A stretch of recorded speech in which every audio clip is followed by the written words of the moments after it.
नमस्ते। Smart GK को online क्लासमा स्वागत छ तपाईहरुलाई। आजको हाम्रो टपिक रहेको छ चालु आवधिक योजनामा शिक्षा सम्बन्धी भएको व्यवस्था सम्बन्धी। हामीले हिजो गरिसकेको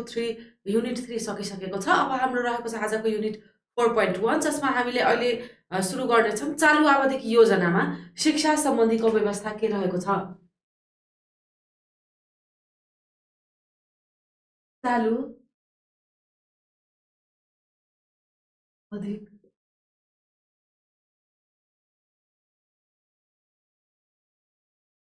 योजनामा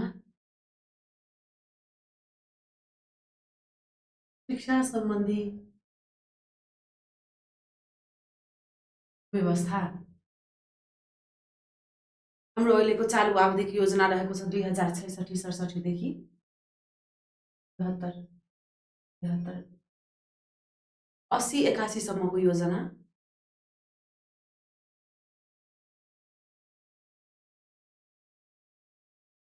यस योजनामा भएको हाम्रो शिक्षा सम्बन्धीको व्यवस्था के रहेको छ त भन्दा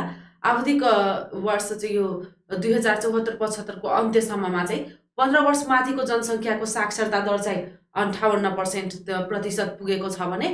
15 देखि 24 वर्ष उमेर समूहको युवा साक्षरता दर चाहिँ 92% पुगेको छ। पूर्व प्राथमिक शिक्षामा चाहिँ कुल भर्ना दर 84.1 रहेको छ। पूर्व प्राथमिक हामीले पूर्व प्राथमिक कुन हो के भन्छ भन्ने विषयलाई चाहिँ हामीले पहिला नै डिस्कस गरिसकेका छौं।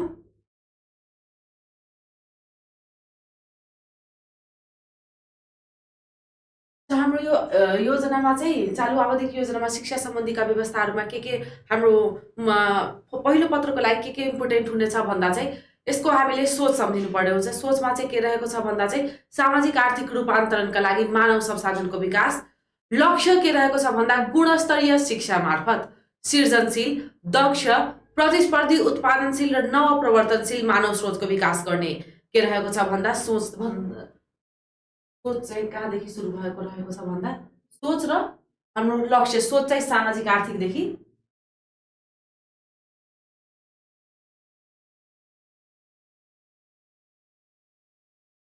लक्ष्य चाहिँ सुरु भएको छ गुणस्तरीय शिक्षा मार्फत।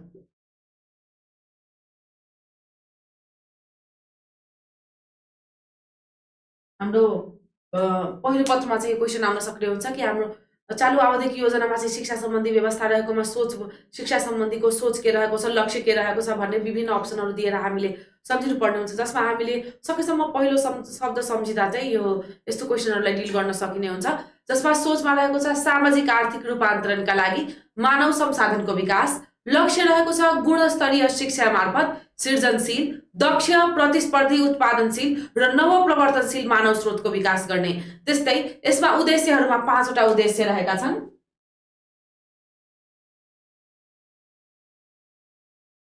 उद्देश्य 5 वटा रहेको छ जसमा चाहिँ सबै बालबालिकालाई प्रारम्भिक बाल शिक्षाको अनुभव सहित आधारभूत शिक्षा अनिवार्य तथा निशुल्क र माध्यमिक शिक्षालाई निशुल्क पहुँच सुनिश्चित गरी शिक्षालाई चाहिँ गुणस्तरीय, जीवनोपयोगी र प्रविधि मैत्री बनाउनु रहेको छ भने पहिलो। दोस्रो प्राविधिक शिक्षा तथा व्यावसायिक विकासमा चाहिँ समावेशी र समतामूलक पहुँच विस्तार र गुणस्तर सुनिश्चित गर्नु रहेको छ।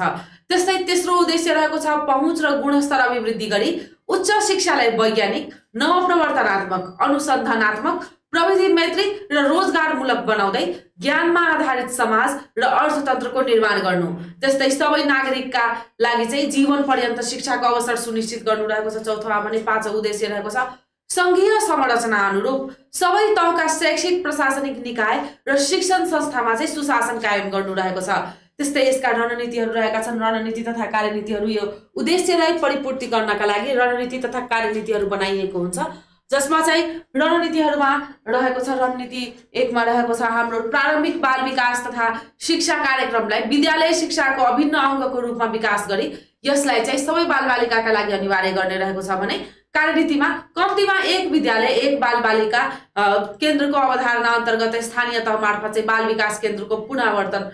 गरेर संघीय सरकारबाट हाल दिइदै आएको अनुदानलाई चाहिँ निरन्तरता दिँदै प्रदेश तथा स्थानीय तहबाट समेत लगानी गरेर बाल विकास केन्द्रको विकासको लागि चाहिँ लागत साझेदारी गरिनेछ भन्ने रहेको छ कार्यनीतिमा भने। त्यस्तै प्रारम्भिक बाल विकास तथा शिक्षाका शिक्षकको न्यूनतम शैक्षिक योग्यता र तालिम अवधिको चाहिँ पुनरावलोकन गरेर योग्य शिक्षकबाट सेवा प्रवाह हुने व्यवस्था गरिनेछ भन्ने रहेको छ। त्यस्तै प्रारम्भिक बाल कक्षामा चाहिँ निर्धारित मापदण्ड अनुरूप बसाई व्यवस्था र सरसफाई ध्यान दिई खेल सामग्री, सिकाइ सामग्री, मनोरञ्जन सामग्री, अडियो भिडियो सामग्री सहित चाहिँ आकर्षक मनोरञ्जक र बाल मैत्री कक्षा कोठा व्यवस्थापन गरिनेछ भन्ने रहेको छ। त्यस्तै रणनीति 2 मा रहेको छ अनिवार्य तथा निशुल्क शिक्षाको मापदण्डका आधारमा विद्यालय शिक्षामा चाहिँ समतामूलक पहुँच सुनिश्चित गर्न सरकारका सबै तहलाई चाहिँ क्षमतावान र जवाफदेही बनाउनुपर्छ। के गर्नुपर्छ भने शिक्षालाई समतामूलक पहुँच बनाउनका लागि सरकारका सबै तहलाई क्षमतावान र जवाफदेही पनि बनाउनुपर्छ रणनीति। त्यस्तै यी सबैका कार्यनीतिहरू पनि रहेका छन्। कार्यनीतिहरू पनि हामीले रिडिङ गरेर मात्र अगाडि बढ्नुपर्ने हुन्छ। रणनीतिहरू हामीले त्यसलाई चाहिँ अलि राम्ररी बुझ्नुपर्ने हुन्छ, कस्तो रणनीतिको लागि कस्तो कार्यनीतिहरू हुने रहेको छ भन्ने। हाम्रो बाँकी पेपरहरूमा पनि यसले हेल्प गर्नेछ भने पहिलो पत्रमा चाहिँ हामीलाई विभिन्न सैद्धान्तिक क्वेसनहरू जुन आउँछ, जस्तै प्लानिङबाट आउने क्वेसनहरू, केही योजनाबाट आउने क्वेसनहरूमा चाहिँ रणनीतिमा चाहिँ यो रणनीतिको लागि कुन रणनीति र कुन कार्यनीति हुनसक्छ भन्ने ठ्याक्कै हाम्रो त्यस्तो प्रश्न चाहिँ अलि आउँदैन। सो हामीले रणनीतिहरू चाहिँ पढेर बुझेर चाहिँ अगाडि बढ्दा चाहिँ यसमा हुने रहेछ। रणनीति 3 मा रहेको छ विद्यालय शिक्षामा गुणस्तर मापदण्ड र प्रत्यायन प्रणाली एक्रेडिटेसन सिस्टम विकास गरेर विद्यालयमा समान गुणस्तर कायम गर्ने, जसका लागि कार्यनीति रहेको छ पढ्नका लागि सिक्ने तथा सिक्नका लागि पढ्ने प्रक्रियालाई चाहिँ प्रोत्साहित गर्ने, विद्यालयमा उचित प्रयोगशाला र पुस्तकालय तथा सिकाइ कुनाको व्यवस्था गरिनेछ भन्ने रहेको छ भने शिक्षण सिकाइ क्रियाकलापलाई प्रभावकारी बनाउन विद्यार्थी संख्या कम भएका विद्यालयमा बहुकक्षा शिक्षण व्यवस्था, कक्षा शिक्षण पद्धति मार्फत चाहिँ पढाइ सिप प्रवर्धन गर्न उपयुक्त पाठ्य सामग्री, सन्दर्भ सामग्री, श्रोता सामग्री, प्रयोगात्मक सामग्री, उपयुक्त कक्षा कोठा व्यवस्थापन लगायतका व्यवस्थाहरू मिलाइनेछ। त्यस्तै शिक्षकको न्यूनतम शैक्षिक योग्यतालाई पुनरावलोकन तथा आवधिक रूपमा चाहिँ योग्यता परीक्षण गर्ने प्रणालीलाई पनि के गर्नुपर्छ स्थापना गरिनुका साथै शिक्षकको निरन्तर पेशागत क्षमता विकासका लागि चाहिँ शिक्षक पेशागत विकास कार्यक्रमहरू पनि सञ्चालन गरिनेछ भन्ने रहेको छ। त्यस्तै रणनीति 4 मा रहेको छ मानव संसाधन पूर्वाधार तथा प्रविधि विकास र जीवनोपयोगी ज्ञान र सिपमा आधारित पाठ्यक्रम मार्फत चाहिँ सबै तहको शिक्षामा चाहिँ गुणस्तर सुनिश्चित गर्नु रहेको छ, जसका लागि कार्यनीतिहरू विभिन्न प्रदेश र स्थानीय तहहरूमा कसरी सञ्चालन गर्ने भन्ने प्लान एक्सनहरू पनि रहेको छ। त्यस्तै रणनीति 5 मा रहेको छ निजी लगानीका विद्यालयहरूको प्रभावकारी नियमन गर्ने व्यवस्था मिलाएर नाफामूलकबाट चाहिँ सेवामूलकमा रूपान्तरण गर्नु रहेको छ। निजी लगानीका विद्यालयको प्रभावकारीलाई चाहिँ नियमन गर्ने र व्यवस्था मिलाएर यसलाई नाफामूलकबाट चाहिँ स्कुल सेवामूलकमा रूपान्तरण गर्ने रहेको छ। त्यस्तै स्थानीय तहद्वारा चाहिँ निजी लगानीका विद्यालय सहित सबै विद्यालयहरूको पाठ्यक्रम, भौतिक वातावरण, शिक्षक तथा कर्मचारी एवं आर्थिक व्यवस्थापन लगायतका विषयहरूमा चाहिँ नियमन गरिनेछ भन्ने रहेको छ। त्यस्तै रणनीति 6 मा चाहिँ युवाका लागि स्थानीय तहमै प्राविधिक शिक्षा तथा व्यावसायिक सिप विकासको अवसर र पहुँच सुनिश्चित गर्ने व्यापक रूपमा चाहिँ प्राविधिक तथा व्यावसायिक शिक्षा र तालिम कार्यक्रमको विस्तार गर्ने भन्ने रहेको छ, जसका लागि सिप नक्साङ्कन स्किल म्यापिङ भन्छौँ हामीले, जसलाई स्थानमान ग्रिड, डिस्ट्रिब्युसन ग्रिड त्यसको ढाँचाहरू तयार गरेर प्राविधिक तथा व्यावसायिक शिक्षा र सिप विकासमा चाहिँ पहुँच र अवसर व्यापकता ल्याउनका साथै सार्वजनिक सहकारी र औद्योगिक तथा निजी क्षेत्रसँग चाहिँ सहकार्य गरेर कार्यस्थलको सिकाइ सहित रोजगार सुनिश्चित गर्न औद्योगिक प्रशिक्षार्थी कार्यक्रम एप्रेन्टिसशिपको सञ्चालन पनि गरिनेछ भन्ने रहेको छ। यो हाम्रो यो योजना चालु अवधिक योजनामा रहेको शिक्षा सम्बन्धी व्यवस्थामा भएको रणनीतिहरू रहेका छन्, पोलिसीहरू, जसलाई पूरा गर्नका लागि विभिन्न कार्यनीतिहरू, प्लान एक्सनहरू पनि रहेको छ। सो त्यसपछि रणनीति 7 मा रहेको छ हाम्रो सिकाइका सबै विधि र मार्गहरू खुला गर्दै राष्ट्रिय योग्यता प्रणाली नेशनल क्वालिफिकेसन सिस्टमको माध्यमबाट चाहिँ साधारण शिक्षा, प्राविधिक शिक्षा तथा व्यावसायिक सिप विकासको गतिशीलतालाई, मोबिलिटीलाई र पारम्यतालाई, पर्मिएबिलिटीको सिद्धान्तलाई आधारमा चाहिँ शिक्षा, तालिम, सिप र सिकाइको योग्यता निर्धारण गर्नु रहेको छ भने रणनीति 8 मा रहेको छ उच्च स्तरको प्राविधिक जनशक्ति उत्पादन गर्ने उच्च शिक्षा प्रदायक शिक्षण संस्थालाई चाहिँ प्रतिस्पर्धी एवं नतिजामुखी पनि बनाउने। त्यस्तै शिक्षण पेशामा दक्ष जनशक्ति उत्पादनका लागि चाहिँ विश्वविद्यालय अन्तर्गत संकायहरू तथा शिक्षण तालिम प्रदायक संस्थाको पनि पुनर्संरचना गर्ने। रणनीति 10 मा रहेको छ ज्ञानमा आधारित अर्थतन्त्रको टेवा पुर्याउन चाहिँ सक्ने जनशक्ति उत्पादन गर्न तथा रोजगार प्रवर्धन गर्न चाहिँ नवीनतम खोज र अनुसन्धानमा आधारित उच्च शिक्षाको विकास गर्न, नतिजामा आधारित लगानी पद्धतिको पनि विकास गर्नुपर्छ। त्यस्तै 11 मा ज्ञानको स्थानान्तरण र विकासका लागि चाहिँ उच्च शिक्षा प्रदायक विश्वविद्यालय तथा शिक्षण संस्थाहरूको प्रविधियुक्त सिकाइ केन्द्रको रूपमा चाहिँ विकास गर्दै गुणस्तर सुनिश्चितता एवं प्रत्ययन प्रणाली क्वालिटी एस्युरेन्स एन्ड एक्रेडिटेसन सिस्टमलाई चाहिँ सुदृढ सबल र अनिवार्य बनाउने, जस्तै अनौपचारिक शिक्षा तथा वैकल्पिक सिकाइ मार्फत सिकेका ज्ञान तथा सिपलाई चाहिँ आयमूलक कार्यक्रमसम्म आबद्ध गरेर जीवन पर्यन्त सिकाइलाई सुनिश्चित गर्ने भन्ने रहेको छ रणनीतिहरू। यो सबै रणनीतिहरू हामीले सिम्पली खाली पढ्नुपर्ने मात्र रहेको छ। यसबाट चाहिँ हाम्रो मल्टिपल चोइस क्वेसन आउनेहरूमा चाहिँ ठ्याक्कै सेम क्वेसन चाहिँ हाम्रो यो रणनीति नै के हो, कार्यनीति नै के हो भन्ने चाहिँ हाम्रो प्रश्न आइरहेको हुँदैन। सो त्यसलाई चाहिँ हामी सरसर जान सक्ने रहेको छौँ। रणनीति 13 मा चाहिँ परम्परागत र स्थानीय ज्ञान सिप र प्रविधिको सम्वर्धन र संरक्षण गर्दै वैज्ञानिक खोज र अनुसन्धानबाट चाहिँ प्रतिपादित नवीनतम प्रविधिलाई मुलुकको समग्र विकास प्रक्रियामा उपयोग गर्ने रहेको छ भने 14 मा संरचना तथा कानुनी आधार तयार गरी सुशासन, पारदर्शिता र जवाफदेहिता कायम गर्न शिक्षा र विज्ञान तथा प्रविधि सम्बद्ध सबै तह र निकायलाई चाहिँ तोकिएको कार्य सम्पादन र उपलब्धिप्रति जिम्मेवार बनाउनु पनि रहेको छ यसको रणनीति। यस योजनामा चाहिँ शिक्षा सम्बन्धीको भने यसमा चाहिँ गण्डकी प्रदेशको प्रथम शिक्षा योजना पनि हामीले केही बुझ्नुपर्ने रहेको छ। यसमा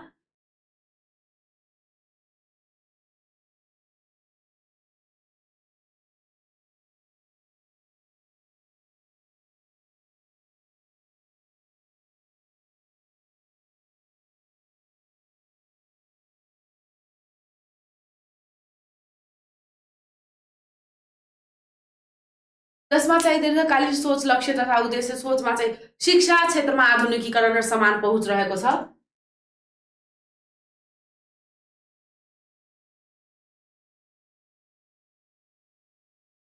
त्यसै लक्ष्यमा राष्ट्रिय एवं अन्तर्राष्ट्रिय स्तरमा प्रतिस्पर्धा गर्न सक्ने दक्ष जनशक्तिको उत्पादन रहेको छ।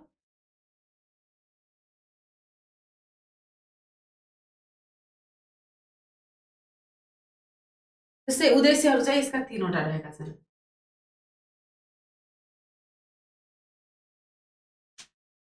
यो सोचमा चाहिँ शिक्षा क्षेत्रमा आधुनिकीकरण र समान पहुँच रहेको छ भने लक्ष्यमा चाहिँ राष्ट्रिय एवं अन्तर्राष्ट्रिय स्तरमा प्रतिस्पर्धा गर्न सक्ने दक्ष जनशक्तिको उत्पादन गर्ने रहेको छ। त्यस्तै उद्देश्य 3 वटा रहेका छ यसको, जसमा चाहिँ दक्ष जनशक्ति उत्पादनका लागि शिक्षण संस्थाहरूको आधुनिकीकरण गर्नु, साक्षरता र जीवन पर्यन्त शिक्षाको अवसर बढाउनु, प्राविधिक शिक्षा तथा व्यावसायिक तालिममा चाहिँ जोड दिँदै उच्च शिक्षालाई ज्ञान, सिप, प्रविधि र अनुसन्धानमा आधारित बनाउनु भन्ने उद्देश्यहरू रहेका छन्। जसलाई हामीले गण्डकी प्रदेशको शिक्षा सम्बन्धी व्यवस्थाहरूको बारेमा हामीले गण्डकी प्रदेश शिक्षा नीतिमा डिटेलमा नै गरेका थियौँ। सो त्यसको लागि चाहिँ यो क्लास हेर्दा चाहिँ हुने रहेको छ, जुन क्लासमा हामीले गण्डकी प्रदेश शिक्षा नीति सम्बन्धी विषयलाई हामीले हेरेका थियौँ।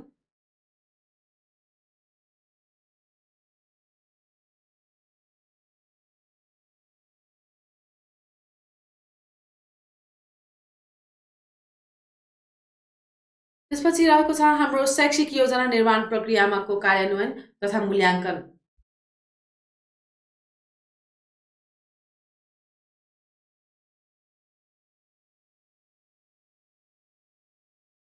अघि गरेको हाम्रो 4.1 थियो भने यो 4.2 हो। 4.2 मा रहेको छ हाम्रो शैक्षिक योजना निर्माण प्रक्रिया कार्यान्वयन तथा मूल्याङ्कन।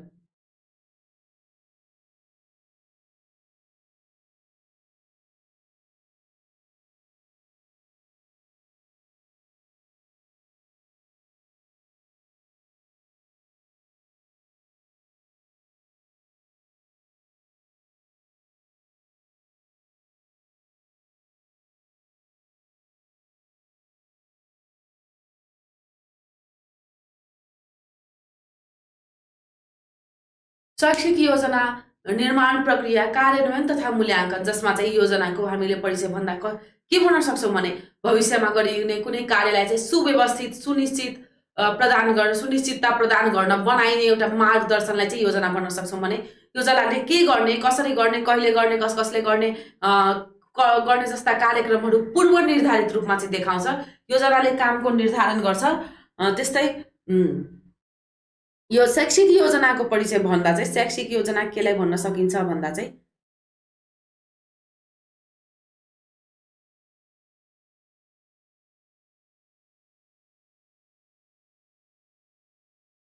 शैक्षिक योजना भनेर केलाई बुझ्न सक्छौँ हामीले भन्दा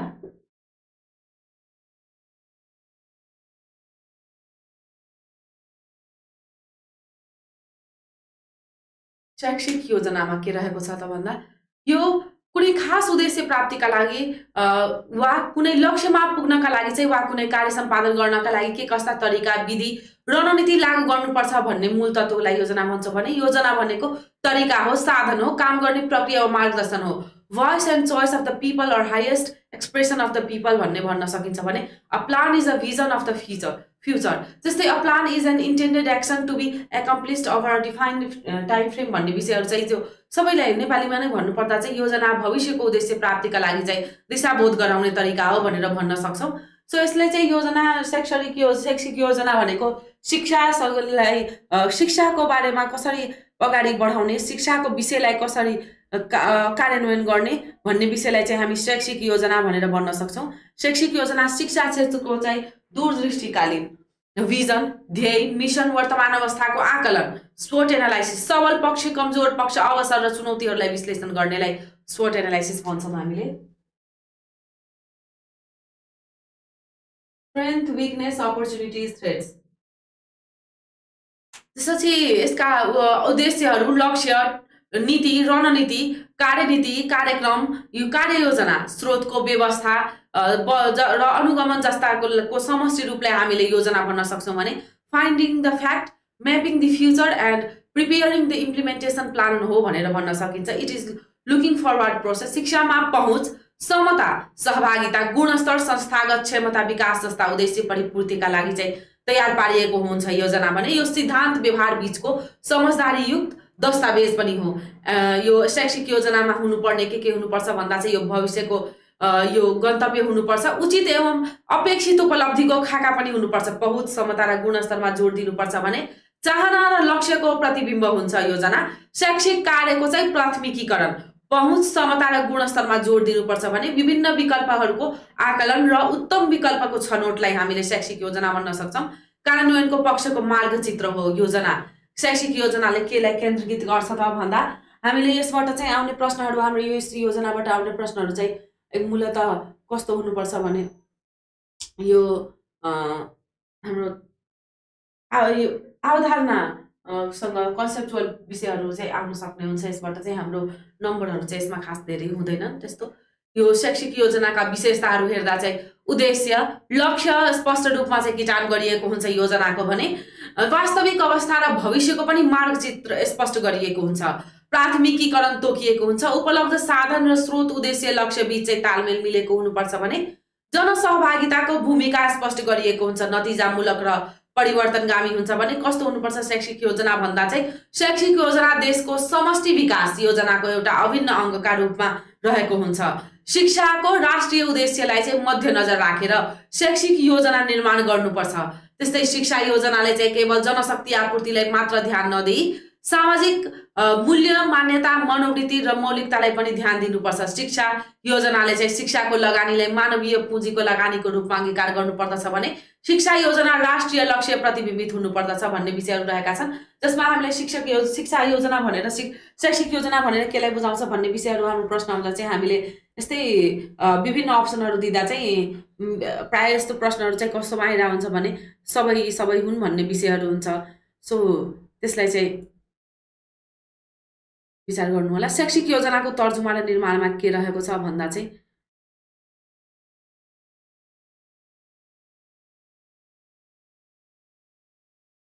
शैक्षिक योजनाको निर्माण र कार्यान्वयन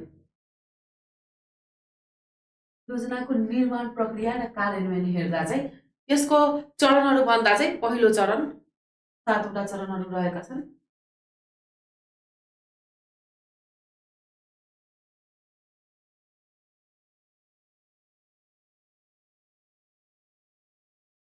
त्यस्तै पहिलो चरणमा के हुन्छ भने शैक्षिक योजना निर्माण सम्बन्धी चाहिँ समस्याको परिभाषा गर्नुपर्छ जसमा शैक्षिक समस्याहरूको विस्तृतीकरण हालसम्म के भएको छ भन्ने विषयको अध्ययन अब के गर्नुपर्छको अध्ययन स्रोत र बाधाहरू शैक्षिक योजना तर्जुमाको क्षेत्र तथा प्राथमिकताको निर्धारण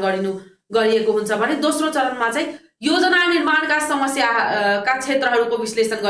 गरिएको हुन्छ जसमा चाहिँ क्षेत्र तथा उपक्षेत्र प्रणालीको अध्ययन, तथ्याङ्कको सङ्कलन, तथ्याङ्कको तालिकीकरण, पूर्वानुमान जस्ता विषयहरू हुन्छन्। तेस्रो चरणमा चाहिँ योजनाको अवधारणा तथा ढाँचा निर्धारण हुन्छ भने विद्यमान प्रवृत्तिको पहिचान, लक्ष्य तथा उद्देश्यको निर्धारण, योजनाको खाका तयार जस्ता विषयहरू हुन्छन् तेस्रो चरणमा भने। चौथो चरणमा योजनाहरूको मूल्याङ्कन हुन्छ, अनुकरण गरेर योजना निर्माण गर्ने, योजनाहरूको मूल्याङ्कन गर्ने, योजनाहरूको छनौट गर्ने। पाँचौं चरणमा चाहिँ योजनाको विशिष्टीकरण हुन्छ जसमा चाहिँ समस्या निर्माण, प्रतिफलको प्रतिवेदन। छैठौं चरणमा चाहिँ योजना कार्यान्वयन, कार्यक्रमको तयारी, योजनाको स्वीकृति तथा कानुनी मान्यता, कार्यान्वयन गर्ने निकाय संस्थाको गठन रहनेछ भने सातौं चरणमा चाहिँ योजनाको पृष्ठपोषण हुन्छ।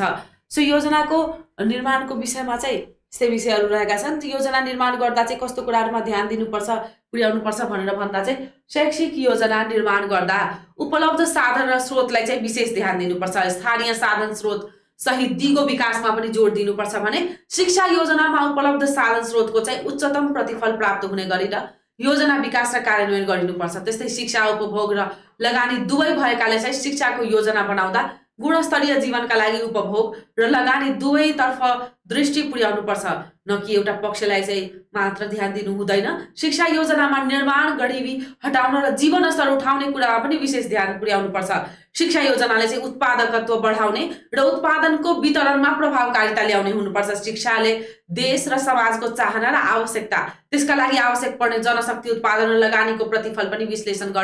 गरेर शैक्षिक योजना तयार गरिनुपर्छ भनेर भन्न सकिन्छ। शिक्षा योजना बनाउँदा चाहिँ स्रोतको दक्षतापूर्ण एफिसिएन्ट प्रयोगमा जोड दिनुपर्छ भने यसका लागि external efficiency, internal effectiveness, external productivity and rate of return जस्ता विषयहरूमा पनि ध्यान दिनुपर्छ भनेर शैक्षिक योजना तयार पार्दा चाहिँ यस्तो विषयहरूमा ध्यान पुर्याउनु पर्ने हुन्छ। जसमा चाहिँ शैक्षिक योजनाको एउटा चक्र रहेको छ जसलाई हामीले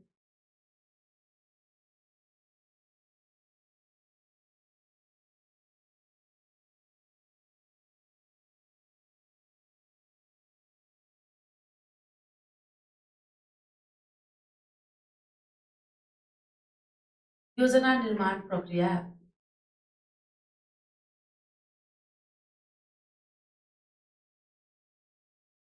के रहेको छ भन्दा आवश्यकता पहिचान वा योजनाको पहिचान गर्ने पहिलो,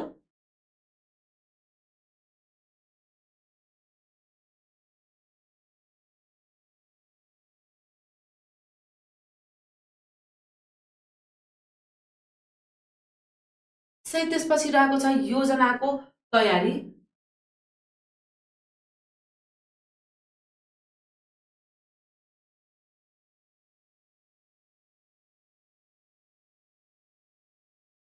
त्यसपछि रहेको छ योजनाको सम्भाव्यता अध्ययन,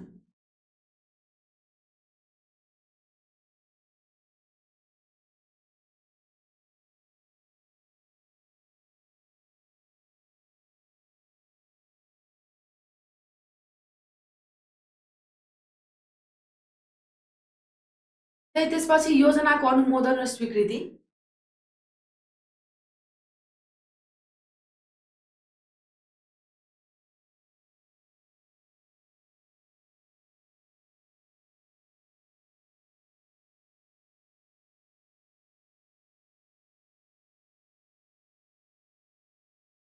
योजनाको कार्यान्वयन,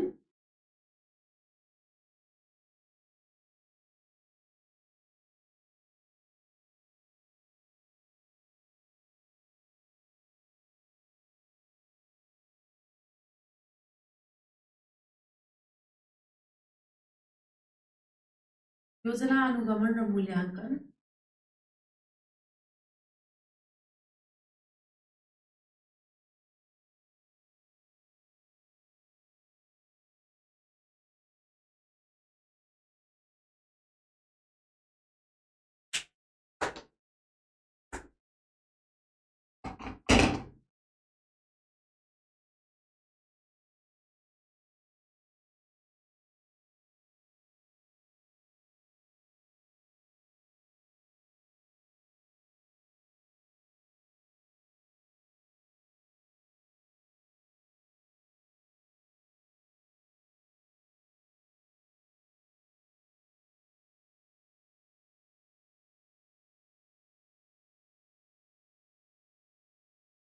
पहिलो आवश्यकताको पहिचान रहेको छ योजना निर्माण प्रक्रियाको भने दोस्रो योजनाको तयारी रहेको छ तेस्रोमा योजनाको सम्भाव्यता अध्ययन रहनु रहेको छ भने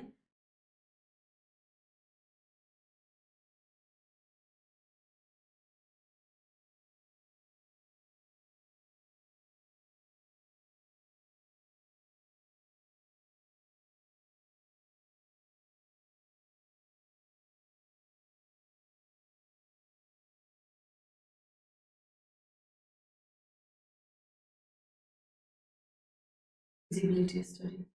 त्यसपछि चौथोमा चाहिँ योजनाको अनुगमन र स्वीकृति रहेको छ भने पाँचौँमा चाहिँ योजनाको कार्यान्वयन त्यस्तै छैटौँमा योजनाको अनुगमन र मूल्याङ्कन रहेको छ भने सातमा चाहिँ पुनर्योजनासम्म रहेको छ योजनाको निर्माण प्रक्रिया चाहिँ त्यस्तै यो योजनाको चक्रलाई चाहिँ योजनाको पहिचान सम्भाव्यता अध्ययन भनेर यसरी योजना तर्जुमा त्यस्तै लेखाजोखा मूल्याङ्कन सम्भाव्यता स्वीकृति जस्ता विषयहरूलाई पनि राखेर गरिएको हुन्छ भने शैक्षिक योजनाको कार्यान्वयन तथा मूल्याङ्कन पनि हुन्छ यो योजनाको निर्माण प्रक्रिया भयो भने शैक्षिक योजनाको चाहिँ कार्यान्वयन तथा मूल्याङ्कनको प्रक्रिया के भन्न सकिन्छ भने शैक्षिक योजना कार्यान्वयन प्रभावकारी नहुनु नेपालको एउटा चाहिँ प्रमुख समस्या रहिरहेको छ यो योजनामा राम्रो बन्छन् तर कार्यान्वयन प्रभावकारी चाहिँ हुँदैन भन्ने भनाइ पनि आउँदै आएको छ जसमा चाहिँ कार्यान्वयनको वातावरण तयार गर्ने रहेको छ कार्यान्वयनको योजना कार्यान्वयन गर्दा चाहिँ शैक्षिक योजनाको कार्यान्वयन तथा मूल्याङ्कन गर्दा चाहिँ कार्यान्वयनको वातावरण पनि तयार गर्नुपर्ने हुन्छ जसमा योजनाले अंगीकार गरेको नीति रणनीति कार्यक्रमको कार्यान्वयन व्यवस्थाको प्रभावकारी सूचना शिक्षा र सञ्चार द्वारा चाहिँ सचेत अभिवृद्धि गर्ने वकालत प्रचार प्रसार गर्ने हुने रहेको छ भने जनसहभागिता र योजना कार्यान्वयनका लागि पनि वातावरण सिर्जना गर्नुपर्ने हुन्छ योजनाले कार्यान्वयनमा उतार्ने कार्य चाहिँ कसको रहेको छ भन्दा कसरी गर्न सकिन्छ भन्दा योजना कार्यान्वयन तह र सम्बद्ध सबै पक्षमा चाहिँ योजना बारेमा चाहिँ जानकारी गराउने र अन्वेषण गराउने हुनुपर्छ भने प्रभावकारी र नतिजामूलक कार्यान्वयनका लागि अनुगमन गर्नुपर्ने हुन्छ अनुगमनको चाहिँ संयन्त्र र मूल्याङ्कन र कार्यमापन सूचनाको विकास गर्नुपर्छ भने निरीक्षण सुपरिवेक्षण र निर्देशनको व्यवस्था गर्नुपर्छ त्यस्तै समस्या समाधान संयन्त्रको व्यवस्था गर्ने कार्यान्वयनको गुणात्मक हासिल गर्ने संयन्त्रको व्यवस्था गर्ने योजना कार्यान्वयनका अन्य उपाय र दृष्टिकोणहरू के रहेका छन् भने रणनीतिक कार्यान्वयन स्ट्रेटेजिक इम्प्लिमेन्टेसन हुनुपर्छ योजना कार्यान्वयन तथा कार्यान्वयनका लागि चाहिँ केही उपायहरू के रहेको छ भने रणनीतिक कार्यान्वयन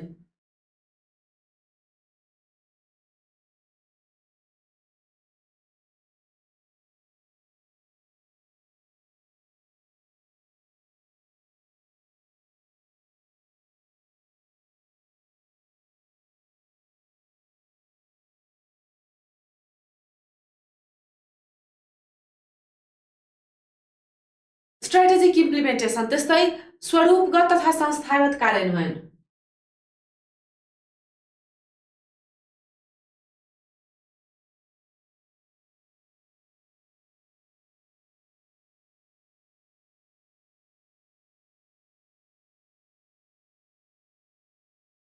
रणनीतिक कार्यान्वयनमा के रहेको छ भन्दा कार्यान्वयनको कार्यनीति र कार्ययोजना निर्माण गर्ने कार्यान्वयनका लागि प्राथमिकीकरण र मूल प्रवाहीकरण गर्ने सहकार्य र साझेदारी निर्माणका लागि चाहिँ कार्यनीति उपाय अवलम्बन गर्ने रहेको छ भने स्वरूपगत तथा संस्थागत कार्यान्वयन भन्नाले स्ट्रक्चरल इम्प्लिमेन्टेसन भनेर बुझिन्छ योजना कार्यान्वयनका लागि चाहिँ आवश्यक संरचनागत व्यवस्था गर्ने संस्थागत क्षमता विकास गर्ने समन्वय र अनुगमनको संयन्त्र निर्माण गर्ने रहेको छ भने कार्यविधिगत कार्यान्वयन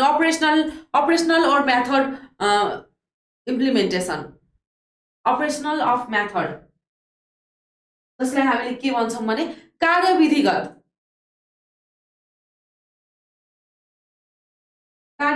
कार्यान्वयन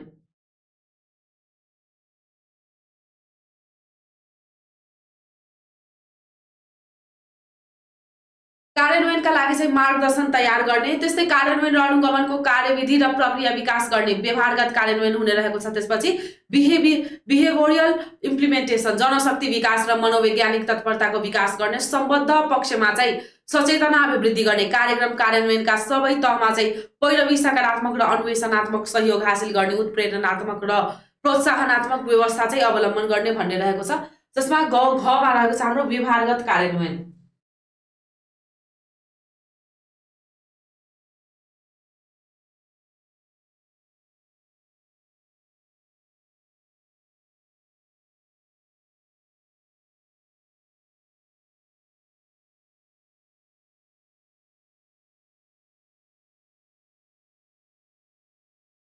योजनाको अनुगमन सम्बन्धी के विषयहरू रहेको छ भने कार्यान्वयनसँग चाहिँ सम्बन्धित सूचना र जानकारी सङ्कलन गर्ने कार्य रहेको छ। अनुगमनको कार्य भनेर भन्दा चाहिँ योजनाको अनुगमन गर्दा त्यस्तै कार्य सम्पादन स्तरका बारेमा चाहिँ निरन्तर अवलोकन गर्ने, समस्याको पहिचान र समाधानका लागि चाहिँ उपाय पत्ता लगाउने काम रहेको छ अनुगमनको भने। कार्यान्वयनको गुणात्मकतालाई पनि निश्चित गर्ने रहेको छ। कार्यान्वयनमा चाहिँ संलग्न पक्षलाई उत्प्रेरणा र प्रोत्साहन दिने, नतिजाको आकलन र परीक्षण गर्ने, त्यस्तै सुधारका लागि चाहिँ प्रयत्नशील तुल्याउने। योजनाको अनुगमनका दृष्टिकोणमा चाहिँ परम्परागत अनुगमन, कन्भेन्सनल मोनिटरिङ र सहभागितात्मक अनुगमन, पार्टिसिपेटरी मोनिटरिङ पर्दछ भने परम्परागत अनुगमनमा लक्षित वर्गको सहभागितात्मक र आत्म अनुगमनका तरिका पर्दछन्। त्यस्तै अनुगमनका महत्त्वपूर्ण प्रक्रिया पक्षमा चाहिँ कार्यविधि र कार्यप्रणालीको अनुगमन र नतिजा एवं उपलब्धिको अनुगमन पर्दछन्। अनुगमनको प्रकृति अनुसार चाहिँ मूलतः कार्य प्रक्रिया तथा कार्यप्रणालीको अनुगमन र कार्यप्रणालीको अनुगमन र कार्यनीतिगत गरेर दुई प्रकारका अनुगमन रहेका छन्, जसमा चाहिँ कार्य प्रक्रिया तथा कार्यप्रणालीको अनुगमन रहेको छ भने कार्यप्रणालीको अनुगमन र कार्यनीतिगत गरेर कार्यनीतिगत पनि अनुगमनको एउटा प्रकार रहेको छ। त्यस्तै योजनाको मूल्याङ्कन भन्ने विषय रहेको छ। योजनाको मूल्याङ्कनमा चाहिँ योजनाको उद्देश्य र कार्यक्रम र अपेक्षित योजनाको मूल्याङ्कनमा योजनाको उद्देश्य र कार्यक्रम र अपेक्षित परिणात्मक लक्ष्यलाई प्राप्त भयो भएन र योजनाको प्रभावकारिता कस्तो रह्यो भन्ने कुराको लागि चाहिँ लेखाजोखा गरेर वास्तविकता आकलन गर्ने र भविष्यका लागि सुधारको बाटो पहिल्याउने नै योजनाको मूल्याङ्कनको मुख्य उद्देश्य रहेको छ भने योजनाको मूल्याङ्कनमा चाहिँ के कस्ता कुराहरू हेरिन्छ भन्दा अपेक्षित लक्ष्य प्राप्तिको अवस्था कस्तो रह्यो, त्यस्तै योजना कार्यान्वयनको प्रभाव र असर कस्तो रह्यो, संरचनागत र कार्यगत कमजोरी कस्ता रहेका छन्, योजनाहरूलाई चाहिँ प्रभावकारी तुल्याउन सुधारका क्षेत्र र विषय के हुन सक्छन्, सुधारका उपाय र परिवर्तनका बिन्दु के हुनेछन् भन्ने विषयहरूलाई चाहिँ योजनाको मूल्याङ्कनमा हेरिने रहेको छ भने योजनाको मूल्याङ्कनका दृष्टिकोणहरू के रहेका छन् भने कार्यान्वयन सम्भाव्यताको मूल्याङ्कन, योजना कार्यान्वयनका वातावरण अनुकूल छ छैन, सहयोग र परिकल्पना हेर्ने, सहभागिता हेर्ने, समन्वय र सामञ्जस्यता कस्तो रहेको छ, त्यस्तै वित्तीय, सामाजिक, राजनीतिक, प्रशासनिक, प्राविधिक र अन्तर्राष्ट्रिय दृष्टिले कार्यान्वयन योग्य भयो भएन भन्ने विषय हेर्ने हो भने सम्भावित परिणामप्रति चाहिँ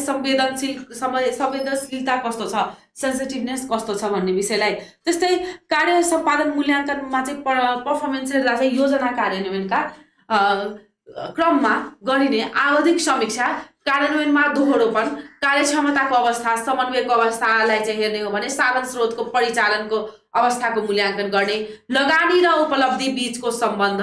कार्यान्वयनमा आइपरिरहेका समस्या, अन्यल कमी कमजोरी र चुनौती के कस्तो देखियो, त्यस्तै कार्यान्वयनको गुणस्तर र संस्थागत क्षमता तथा मूल्याङ्कनलाई हेर्ने हो भने जनशक्ति परिचालन र कार्यान्वयनमा उत्प्रेरणा अवस्थाको मूल्याङ्कन गर्ने, त्यस्तै प्रभावकारिताको मूल्याङ्कन गर्नुपर्छ भने सामाजिक, राजनीतिक, आर्थिक प्रभावकारिता हेर्नुपर्छ, प्राविधिक, प्रशासनिक र मनोवैज्ञानिक प्रभावकारिता हेर्नुपर्छ, अन्तर्राष्ट्रिय प्रभाव र सम्बन्ध भन्ने विषयको प्रभावकारिता हेर्नुपर्छ भने रणनीतिक मूल्याङ्कनमा, स्ट्राटेजिक मूल्याङ्कनमा चाहिँ कार्यान्वयनका लागि अवलम्बित रणनीतिको उपयुक्तता र प्रभावकारिता, निरन्तरता र दिगोपना, दीर्घकालीन प्रभाव, क्षमता अभिवृद्धि, प्रतिस्पर्धात्मक क्षमता र तुलनात्मक लाभको उपभोग, त्यस्तै सहकार्य र साझेदारीको प्रवर्धन पनि के गर्नुपर्छ भने स्टडी गर्नुपर्ने हुन्छ केका लागि भने योजना मूल्याङ्कनका लागि। त्यस्तै योजना मूल्याङ्कनका केही विभिन्न तौर तरिका र आधारहरू पनि रहेका छन्, जसमा चाहिँ हामीले मुख्य आधारहरू के रहेको छ योजना मूल्याङ्कनका लागि भनेर भन्दा चाहिँ प्रभावकारिता हेर्ने, इफेक्टिभनेस, कार्यक्षमता, एफिसिएन्सी, पर्याप्तता, एडिक्वेसी, न्यायोचित समता, इक्विटी, उपयुक्तता, एप्रोप्रिएटनेस, सामाजिक उत्तरदायित्व वहन गर्ने, अकाउन्टेबिलिटी, जसमा यसको परिसूचकहरू के रहेका छन् भने सामाजिक सन्तुष्टि र प्रभाव, लगानी अनुसरणको प्रतिफल, उपयुक्त लगानी र उपयुक्त प्रभाव, लक्षित समूहको क्षमता अभिवृद्धिको स्तर, सामाजिक सामञ्जस्यता अभिवृद्धि, त्यस्तै आवश्यकता परिपूर्ति कति भयो भएन भन्ने विषय रहेको छ भने समाजको धारणा र सहयोगको प्रकृति, त्यस्तै समस्या समाधानको अवस्था, सकारात्मक धारणा र व्यवहार, जनताको जनमतको कदर, सामाजिक सन्तुष्टि झन्ने परिसूचकहरूले चाहिँ के बुझ्न सकिन्छ भने कतिको कार्ययोजना चाहिँ योजना कति मूल्याङ्कन गर्दा चाहिँ यो योजना प्रभावकारी भयो भएन भन्ने विषयलाई चाहिँ स्टडी गर्न सकिने रहेको छ। त्यसपछि रहेको छ हाम्रो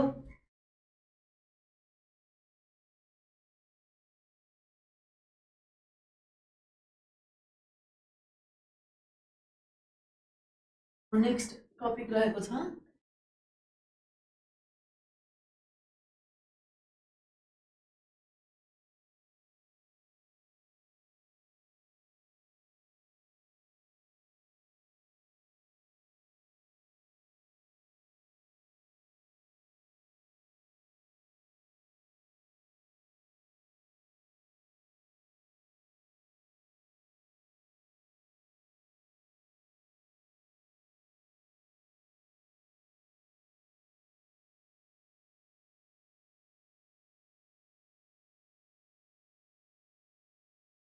विद्यालय सुधार योजना गाउँ नगर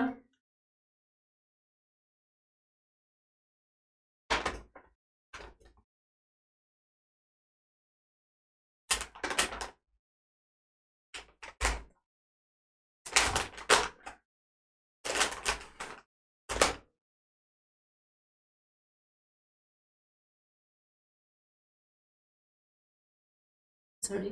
4.3 मा टपिक रहेको छ विद्यालय सुधार योजना गाउँ नगरको शिक्षा योजना।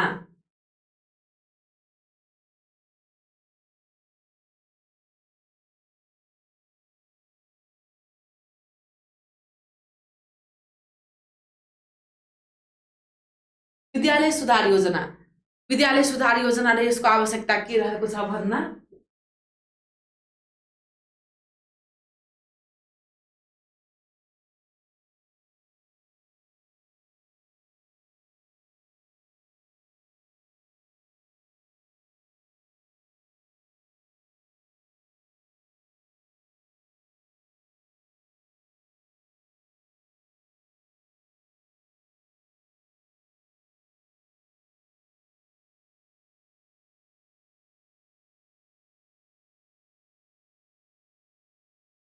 विद्यालय सुधार योजना चाहिँ कस्तो योजना हो भनेर भन्दा चाहिँ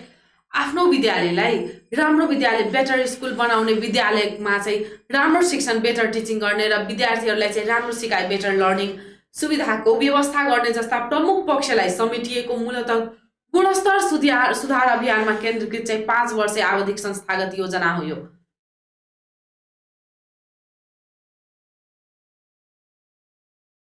के को लागि भन्दा चाहिँ बेटर स्कुल बेटर टिचिङ र बेटर लर्निङ।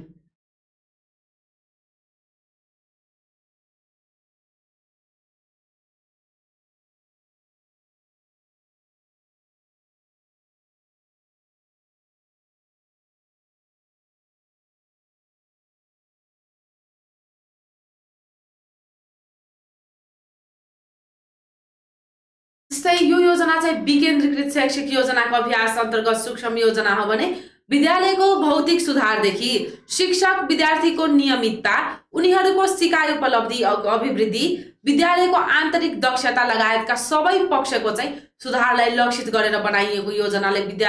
विद्यालय सुधार योजना भन्न सकिन्छ भने विद्यालयलाई बदलिदो परिस्थितिको माग अनुसार विद्यार्थीहरूको पहुँच एवं सिकाइ उपलब्धिमा चाहिँ सुधार ल्याउनका लागि तयार गरिने आवधिक रणनीतिक योजना हो। यस्तो योजना विद्यालयको भौतिक निर्माण मात्र होइन कि यसका सबै पक्षको सर्वाङ्गीन विकासद्वारा चाहिँ विद्यार्थीको उच्च सिकाइ उपलब्धि सुनिश्चित गर्नु हो भन्ने रहेको छ। विद्यालय सुधार योजना प्रयोगको अभ्यास विकासक्रम कस्तो रहेको छ भनेर भन्दा चाहिँ हामीले यसको विकासक्रम पनि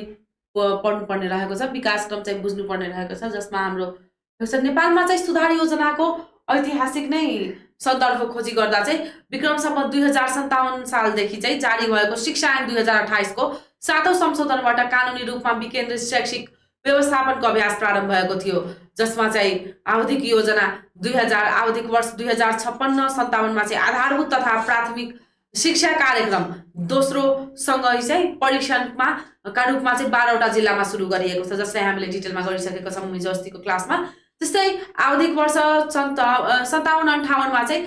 थप गरेर 19वटा जिल्लामा थपेर 31वटा जिल्लामा पुर्याइयो। यस व्यवस्थाको कार्यान्वयन स्वरूप चाहिँ 2058 सालदेखि चाहिँ आधारभूत तथा प्राथमिक शिक्षा कार्यक्रम अन्तर्गत सबै विद्यालयहरूको मूलतः शिक्षण सिकाइ सुधार क्वालिटी फोकस प्रयोजनका लागि चाहिँ विद्यालय सुधार योजना निर्माण गर्ने र त्यसका आधारमा चाहिँ विद्यालयको सम्पूर्ण गतिविधिहरू सञ्चालन गर्ने भन्ने अभ्यास चाहिँ के भयो भने प्रारम्भ गरिएको हो। त्यस्तै आवधिक वर्ष 2058-59 देखि चाहिँ सबै विद्यालयमा विद्यालय सुधार योजनामा आधारित अनुदान कार्यक्रमहरू लागू गरिएको थियो भने यस वर्षदेखि विद्यालय सुधार योजनामा आधारित अनुदान एसआइपी बेस्ड फन्डिङ कार्यक्रमहरू सुरुवात गरिएको हो। सुरुमा झापा, चितवन, स्याङ्जा, बर्दिया र डडेलधुरा जिल्लामा एक स्रोत केन्द्रका लागि गरिएको हो भने अपेक्षित परिणाम हासिल गर्नका लागि व्यवस्थित, नतिजामूलक र कार्यकुशलतायुक्त चाहिँ प्रयास स्वरूप विद्यालय क्षेत्र सुधार कार्यक्रम एसएसआरपी भनेर 2009 देखि 2015 सम्मद्वारा चाहिँ योजनालाई थप जोड दिएको हो।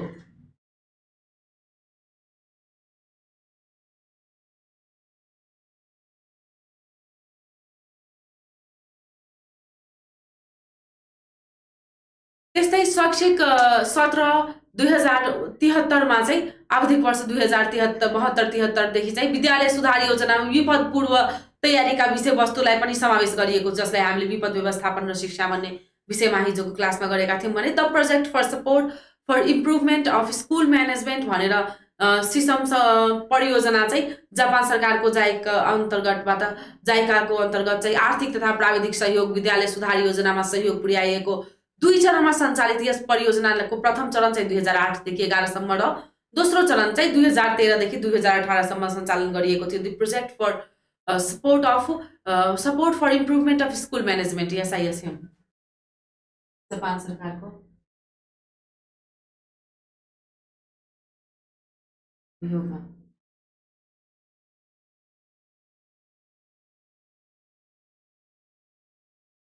विद्यालय सुधार योजनाका उद्देश्यहरू के रहेका छन् भनेर भन्दा चाहिँ स्थानीय अभिभावकहरू, समाजसेवी, शिक्षा प्रेमी विद्यार्थीहरू लगायतका चाहिँ सरोकार समूहहरूको संलग्नता, सक्रियता र अपनत्व वृद्धि गरेर विद्यालयको सर्वाङ्गीण विकास गर्ने दीर्घकालीन एवं नियमित अभ्यास स्थापित गर्नुपर्ने यस योजनाले चाहिँ प्रयासको केही यसका मुख्य उद्देश्यहरू रहेका छन्, जसमा चाहिँ स्थानीय सरोकारवालाहरूलाई विद्यालयको विकासमा सक्रिय सहभागिता गराएर अपनत्व स्वामित्व भावना जगाउने, त्यस्तै स्थानीय तहमा चाहिँ योजना निर्माण, परिमार्जन, कार्यान्वयन र अनुगमन गर्ने सिप तथा क्षमता पनि विकास गर्ने, स्रोतको बाँडफाँड तथा वितरणमा चाहिँ पारदर्शिता ल्याई आपसी विश्वासको वातावरण बढाउने, त्यस्तै स्थानीय तहमा स्रोतको पहिचान तथा परिचालन गरेर सीमित स्रोतबाट अधिकतम उपलब्धि हासिल गर्ने, विद्यालयका कार्यक्रमहरू योजनाबद्ध र व्यवस्थित तरिकाले चाहिँ प्राथमिकता निर्धारण गरेर कार्यान्वयन गर्ने बानीको विकास गर्ने रहेको छ भने विद्यालय समुदायका लागि हो र समुदायको सहयोग विद्यालयका लागि हो भन्ने भावना सबैमा जागृत गर्ने रहेको छ।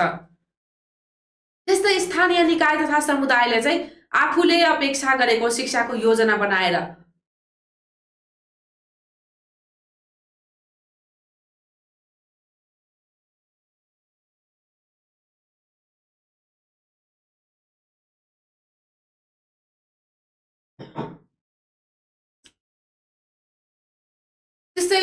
स्थानीय निकाय तथा समुदायले चाहिँ आफूले अपेक्षा गरेको शिक्षाको योजना बनाएर प्रभावकारी रूपमा कार्यान्वयन गरी अधिकतम फाइदा लिने रहेको छ भने सबैका लागि गुणस्तरीय शिक्षा प्रदान गर्ने कार्यमा सहयोग पुर्याउने रहेको छ।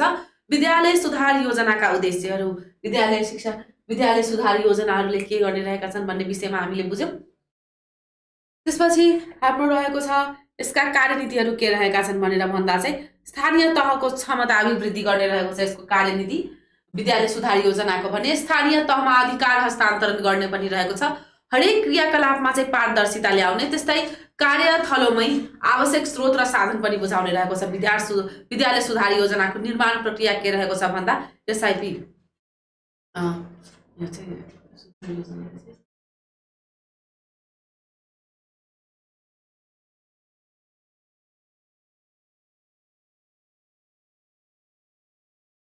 फुल इम्प्रुभमेन्ट प्लानिङ भनेर भनिएको छ SIP, जसमा चाहिँ विद्यालय यसका निर्माण प्रक्रियाहरू के रहेका छन् भनेर भन्दा चाहिँ विद्यालय अभिभावक, विद्यालय स्थापना गर्नका लागि चाहिँ महत्त्वपूर्ण योगदान पुर्याउने शिक्षासेवी, त्यस्तै समाजसेवी, सामाजिक व्यक्ति, स्थानीय सरकारी तथा गैर सरकारी सङ्घ संस्थाका पदाधिकारीहरूलाई, विद्यालय व्यवस्थापन समितिलाई र शिक्षक अभिभावक सङ्घका सदस्यहरूलाई, स्थानीय निकायका पदाधिकारी, प्रधानाध्यापक, शिक्षक आदिका भेला भएर चाहिँ एक आपसमा छलफल गरेर विद्यालयको वर्तमान अवस्थाको पहिचान गरेर आगामी दिनमा चाहिँ आफ्नो विद्यालयलाई के कस्तो बनाउने, कसरी बनाउने र कहिलेसम्म के गर्ने जस्तो विषयमा चाहिँ एक आपसमा छलफल तथा समन्वय गरेर निश्चित अवधि 5 वर्षका लागि चाहिँ सबैको सक्रिय सहभागिता जुटाउन विद्यालय सुधार योजनाको निर्माण कार्यान्वयन गर्ने अभ्यास रहेको छ भने विद्यालय सुधार योजनामा समेट्नुपर्ने पक्षहरूमा चाहिँ तथ्याङ्क सङ्कलन र विश्लेषण रहेको छ।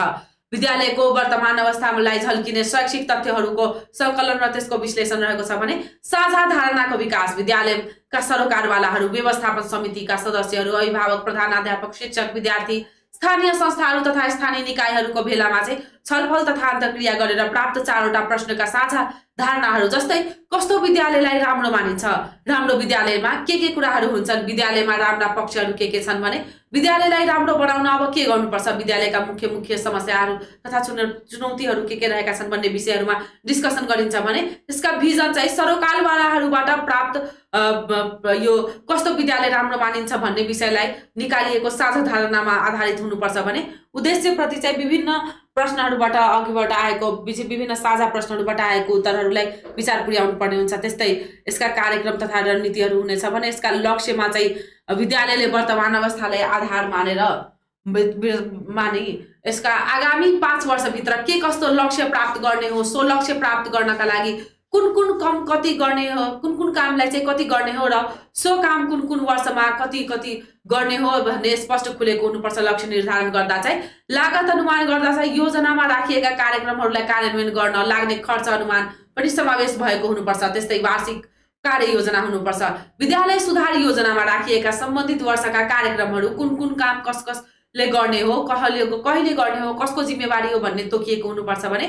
वार्षिक अनुगमन योजना वार्षिक कार्ययोजनामा चाहिँ समावेश भएका कार्यक्रमहरू तोकिएका समयमा कार्यतालिका अनुसार भए नभएको निरीक्षण एवं अनुगमन कसले गर्ने हो भन्ने विषयसम्म खुलाइएको हुन्छ विद्यालय सुधार योजनामा। त्यस्तै विद्यालय सुधार योजनाका विभिन्न चरणहरू रहेका छन् जसमा विद्यालय सेवा क्षेत्रको सर्वेक्षण गरेर विद्यमान शैक्षिक अवस्थाको पहिचान एवं विश्लेषण रहेको छ भने समस्याका कारक तत्त्वहरूको विश्लेषण र तिनका निराकरणका उपायहरूको पहिचान रहेको छ। आवश्यकताहरूको प्राथमिकता क्रम निर्धारण, त्यस्तै स्रोतहरूको आकलन पहिचान एवं विश्लेषण गर्ने, विद्यालयको दीर्घकालीन तथा अल्पकालीन उद्देश्य निर्धारण गर्ने, कार्यक्रम निर्धारण गर्ने र यसको उपदेयता पहिचान गर्ने, आवधिक लक्ष्य निर्धारण र शैक्षिक सूचकहरूको निर्माण गर्ने, कार्यक्रम कार्यान्वयनको चाहिँ नीति आवश्यक लागत अनुगमन र स्रोतको खोजी गर्ने भने योजनाको मूल्याङ्कन, कार्यक्रम कार्यान्वयन लक्ष्यतर्फ उन्मुख भए नभएको अनुगमनबाट देखिएका कमी कमजोरीहरूको पनि निराकरण गर्ने कार्य के को रहेको छ भन्दा विद्यालय सुधार योजनाका चरणहरू रहेका छन्। यसरी चाहिँ विद्यालय सुधार योजना चाहिँ निर्माण गरिन्छ। त्यस्तै विद्यालय सेवा क्षेत्र, सामान्यतया विद्यालय सेवा क्षेत्र भन्नाले चाहिँ सम्बन्धित विद्यालयमा अध्ययन गर्न आउने विद्यार्थीहरूको बसोबास गर्ने क्षेत्र भन्नेलाई बुझिन्छ। विद्यालयसँग सम्बद्ध व्यक्तिहरू जुन व्यक्तिहरूको बारेमा हामीले पहिला पनि डिस्कस गरिसक्यौँ, व्यवस्थापन समिति, प्रधानाध्यापक, शिक्षक, स्थानीय अभिभावक सँगै चाहिँ छलफलको तथा विद्यालयमा पुग्न विद्यार्थीहरूलाई लाग्ने समय पनि सेवा क्षेत्र निर्धारणको आधार हो। मूलतः केही आधारहरू जसमा यसमा निर्धारण गर्दछन् भन्ने रहेको छ भने विद्यालय नक्साङ्कनको कार्य सम्पन्न भएको भए सोही नक्साङ्कन बमोजिम चाहिँ कायम भएको सेवा क्षेत्रलाई चाहिँ विद्यालय सेवा क्षेत्र भनेर मान्न सकिन्छ भने विद्यालयमा अधिकतम संख्या अध्ययन गर्न आउने विद्यार्थीहरू बसोबास गर्ने पालिका, वडा, गाउँ, टोललाई चाहिँ विद्यालयको सेवा क्षेत्र मान्न सक्छौँ हामीले। विद्यालय सुधार योजनाको ढाँचा कस्तो हुन्छ भने पहिला त त्यसको ढाँचामा नमुना ढाँचामा चाहिँ पहिलो चाहिँ विद्यालयको परिचय हुने रहेको छ। विद्यालयको परिचयमा चाहिँ के रहेका छन् भन्दा राख्नुपर्ने हुन्छ भन्दा चाहिँ ऐतिहासिक पृष्ठभूमि, विद्यालय स्थापनादेखि चाहिँ विद्यालयको हामीले अहिले गरिरहेको विद्यालय सुधार योजनाको संक्षिप्त ढाँचा हो।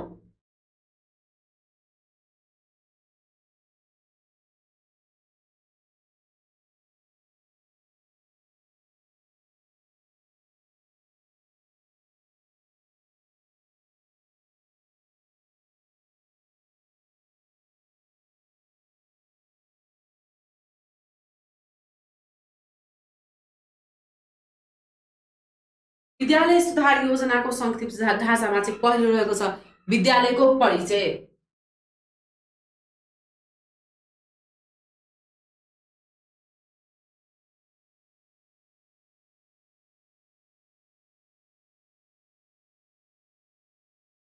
विद्यालयको परिचयमा के हुने रहेका छन् भन्दा चाहिँ ऐतिहासिक पृष्ठभूमि, भौगोलिक अवस्था, विद्यालय समुदायको बनोट, सेवा क्षेत्रको परिभाषा, कार्यक्रमको विवरण। ऐतिहासिक पृष्ठभूमिमा के हुने रहेको छ भन्दा विद्यालय स्थापना कालदेखि नै सक्रिय स्थानीय शिक्षा प्रेमी तथा विद्यालय परिवारसँग चाहिँ आवश्यक परामर्श गरेर विद्यालय स्थापनाको सन्दर्भ, नामकरण, विकासक्रम एवं स्थानीय समुदायबाट विद्यालय विकासका लागि उपलब्ध योगदानको चाहिँ स्वरूप समेत समेटेर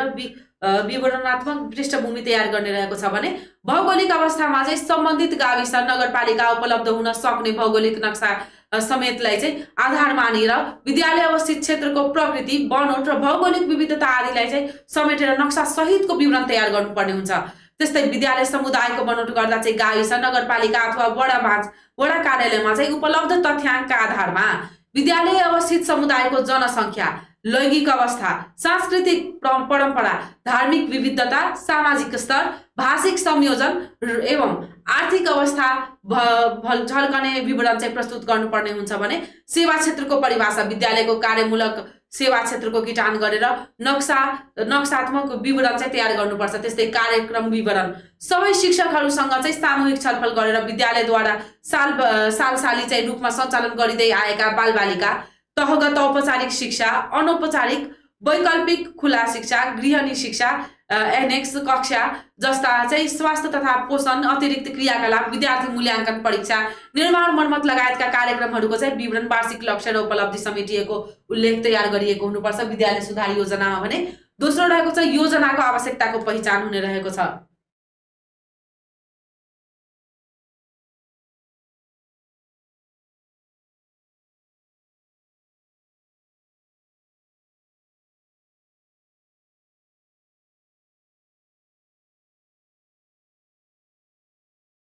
योजनाको आवश्यकताको पहिचान रहेको छ, जसमा वर्तमान अवस्थाको चाहिँ विश्लेषण हुनुपर्छ,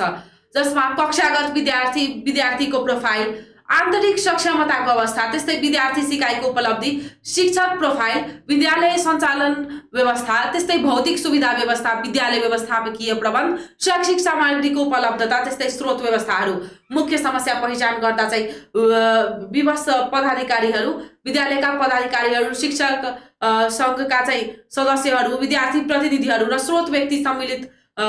कुशलताको माध्यमबाट चाहिँ स्रोत व्यक्तिहरूको माध्यमबाट चाहिँ विद्यालय क्षेत्र सुधार कार्यक्रम, बालमैत्री, विद्यालय राष्ट्रिय प्रारूप, शिक्षा ऐन नियमावली र विद्यालय पाठ्यक्रम हरूद्वारा चाहिँ अपेक्षित नतिजालाई चाहिँ दृष्टिगत गरेर मुख्य समस्या विवरण उल्लेख गर्नुपर्छ भने आवश्यकताको आकलन गर्नुपर्छ। त्यस्तै त्यसपछि रहेको छ योजनाको निर्माण।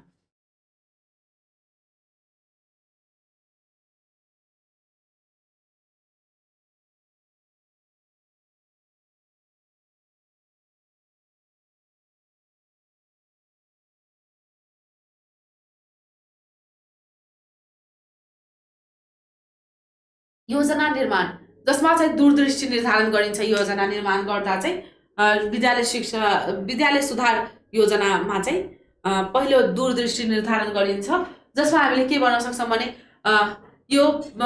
शिक्षकहरू, विद्यार्थी प्रतिनिधि र स्रोत व्यक्तिहरूमा सम्मिलित कार्यशालाको चाहिँ माध्यमबाट आगामी 5 वर्ष योजनाको अवधिको अन्तसम्ममा विद्यालयले हासिल गर्ने अधिकतम उपलब्धि अथवा योजनाको अन्तसम्ममा विद्यालयको गन्तव्य बिन्दुलाई चाहिँ पहिचान गरेर त्यसलाई चाहिँ दूरदृष्टिको रूपमा उल्लेख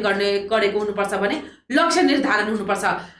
यो यही पदाधिकारीको माध्यमबाट चाहिँ पहिचान गरिएका आवश्यकतालाई चाहिँ 5 वर्ष पुरा गर्न चाहिँ सूचक सहित वार्षिक लक्ष्य निर्धारण गर्नुपर्छ, विस्तृत क्रियाकलाप पहिचान गर्नुपर्छ, क्रमिक सुधारको सिद्धान्त अनुसरण गरी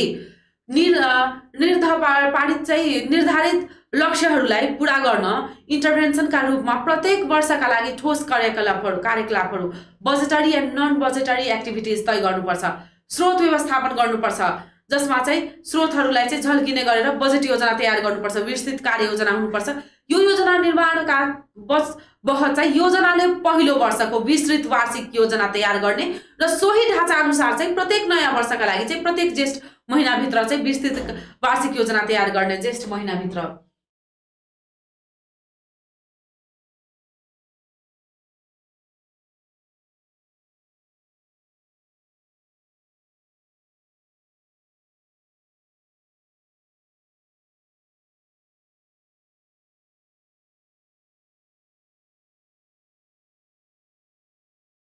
प्रत्येक ज्येष्ठ महिनाभित्र चाहिँ वार्षिक योजना चाहिँ तयार गरिसक्नुपर्ने हुन्छ।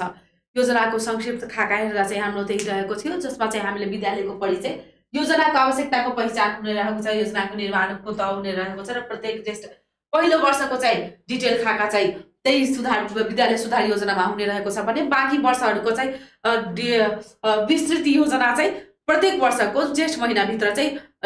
योजना प्रकाशित गरिसक्नुपर्ने रहेको छ।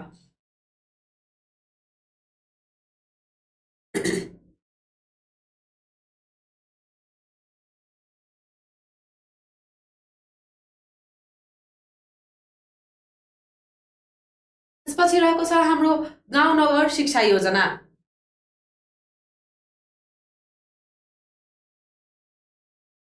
गाउँ नगर शिक्षा योजना।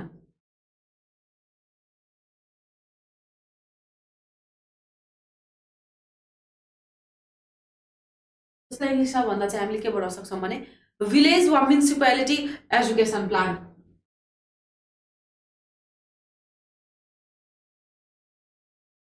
भिलेज वा म्युनिसिपालिटी एजुकेसन प्लान भन्ने रहेको छ, जसमा चाहिँ एकछिन तपाईँहरू हेर्दै गर्नुहोस्।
हामी थियो गाउँ नगर शिक्षा योजना, भिलेज एजुकेसन प्लानिङ, त्यस्तै एजुकेसन प्लान, त्यस्तै म्युनिसिपालिटी एजुकेसन प्लान, जसमा चाहिँ गाउँपालिका वा नगरपालिकाको तहमा चाहिँ स्थानीय सरकारवालाहरूको चाहिँ सहभागिता र गाउँपालिकाको चाहिँ पहलमा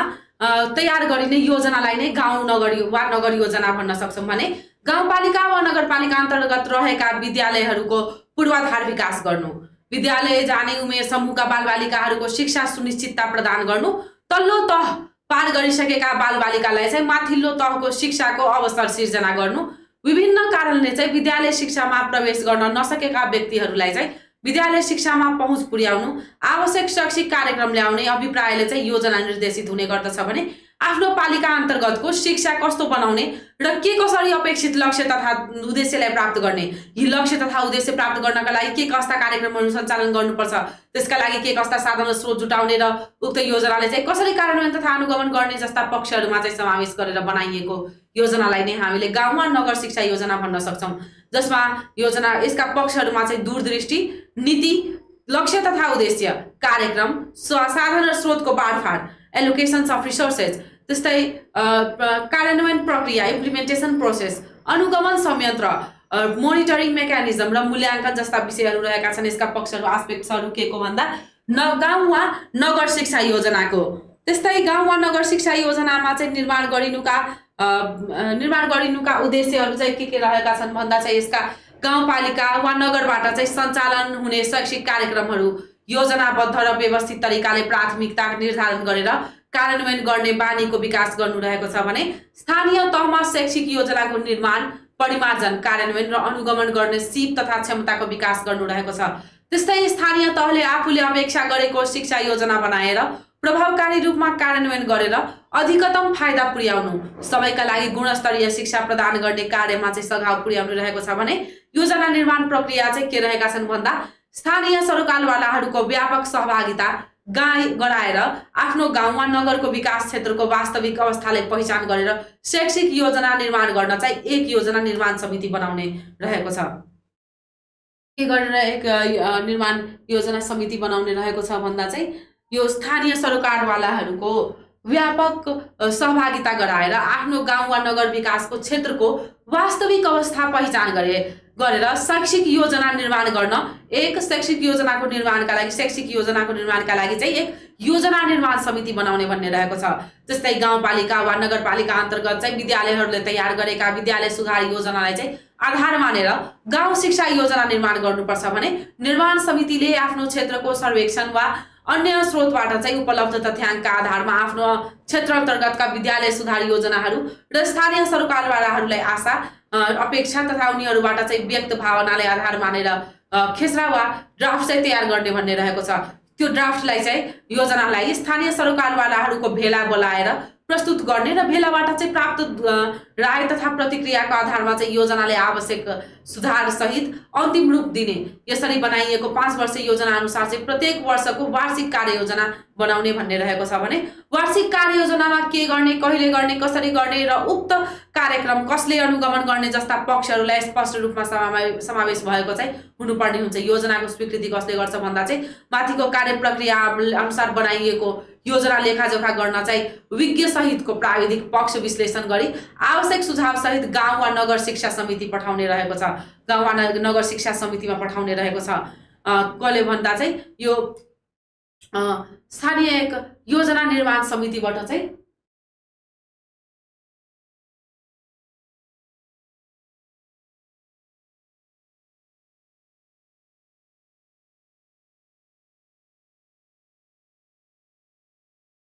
योजना निर्माण समितिबाट कहाँ जाने रहेको छ भने नगर शिक्षामा।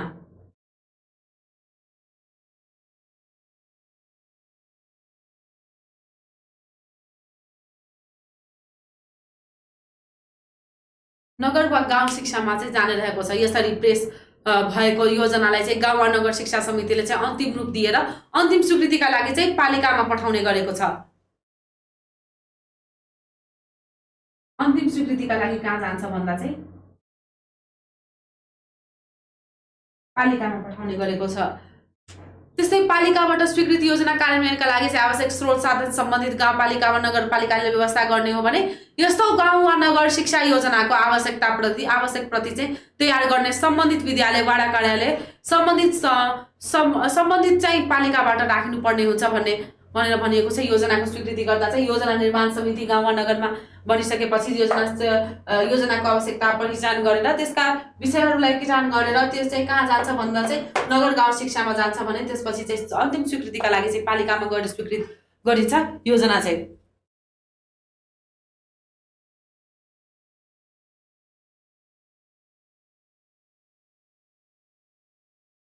यसमा चाहिँ हामीले यो गाउँ वा शिक्षा नियमावलीमा चाहिँ गाउँ वा नगर शिक्षा सम्बन्धी चाहिँ केही व्यवस्था गरिएको छ, जसमा चाहिँ हामीले के भन्न सक्छौँ भने समितिको गठन प्रक्रिया कस्तो रहेको छ भन्दा चाहिँ शिक्षा नियमावलीमा गाउँ वा नगर शिक्षा समिति सम्बन्धी यो गाउँ वा नगर शिक्षा समिति सम्बन्धी जसमा चाहिँ शिक्षा 2028 को संशोधनमा समेत चाहिँ दफा 11 टमा चाहिँ गाउँ वा नगर शिक्षा समितिको व्यवस्था गरिएको छ। शिक्षा ऐन 2028 को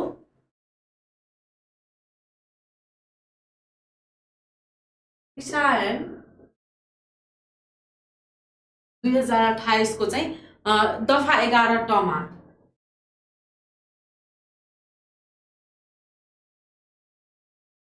को व्यवस्था गरिएको छ भन्दा चाहिँ यो शिक्षा नियमावलीमा गाउँ वा नगर शिक्षा समितिको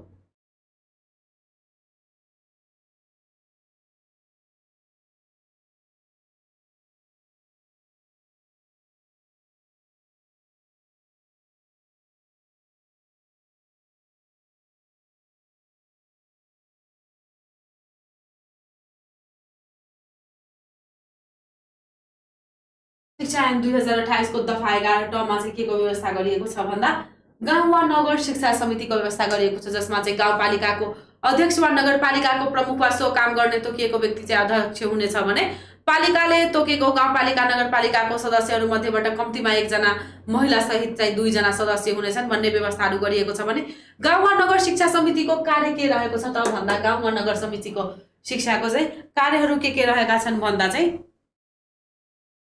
यो बालबालिकालाई कम्तीमा प्राथमिक बालबालिकाहरूलाई कम्तीमा प्राथमिक शिक्षासम्मको चाहिँ अध्ययन गराउन प्रोत्साहन गर्ने, विद्यालयमा भर्ना भएका वा नभएका बालबालिका लगायत अन्य व्यक्तिको उमेर, जात, लिङ्ग समेतको चाहिँ आधारमा विवरण बनाएर अधावधिक गराइराख्ने भने, विद्यालयको शैक्षिक योजना सम्बन्धी अभिलेख अधावधिक गर्ने र सोको योजनाको अनुगमन गरी सम्बन्धित निकायमा चाहिँ सुझाव पठाउने काम पनि रहेको छ। गाउँमा नगर शिक्षा समितिको भने व्यवस्थापन समितिलाई स्थानीय स्रोत, साधनको पहिचान र परिचालनमा चाहिँ सहयोग पुर्याई विद्यालयलाई प्राप्त स्रोतको बाँडफाँड गर्ने।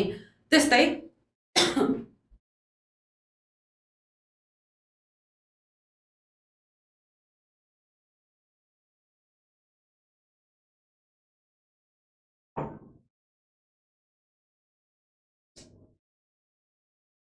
त्यसपछि रहेको छ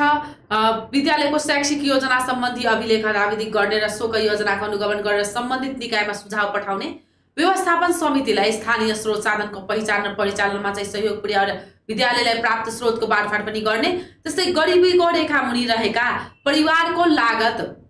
राखी त्यस्ता परिवारका बालबालिकालाई चाहिँ शिक्षामा सहभागिता गराउन व्यवस्था मिलाउने। त्यस्तै शिक्षाको गुणात्मक विकासको लागि विद्यालयको सुपरिवेक्षण र अनुगमन गरी प्रधानाध्यापक, शिक्षक लगायत व्यवस्थापन समितिलाई चाहिँ आवश्यक सुझाव र सहयोग गर्ने।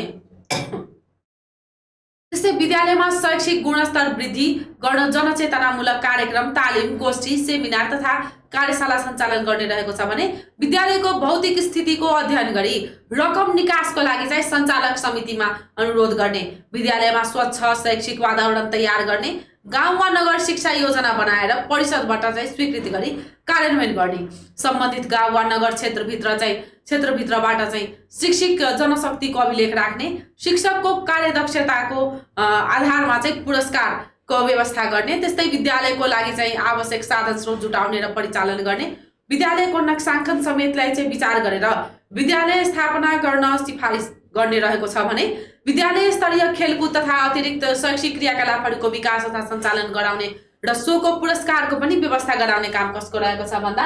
गाउँ वा नगर शिक्षा समितिको रहेको छ। त्यस्तै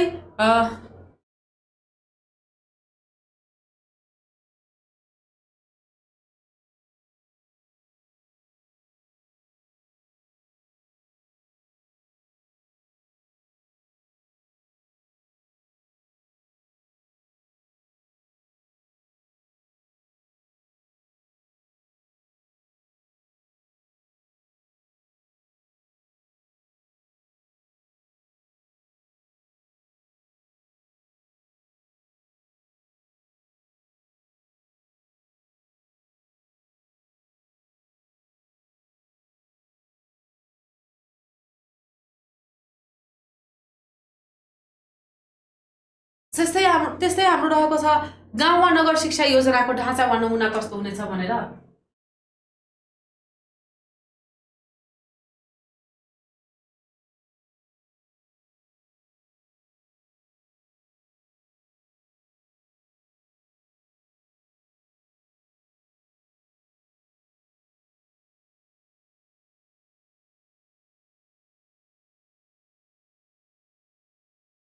गाउँ वा नगर शिक्षा योजनाको ढाँचा कस्तो हुनेछ भन्दा चाहिँ यसमा चाहिँ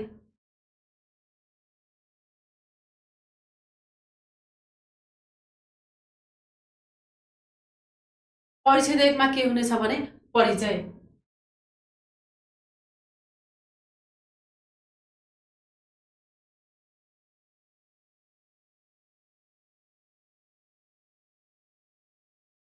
परिच्छेद 2 मा के हुनेछ भने दूरदृष्टि, ध्येय, उद्देश्य, रणनीति तथा लक्ष्य।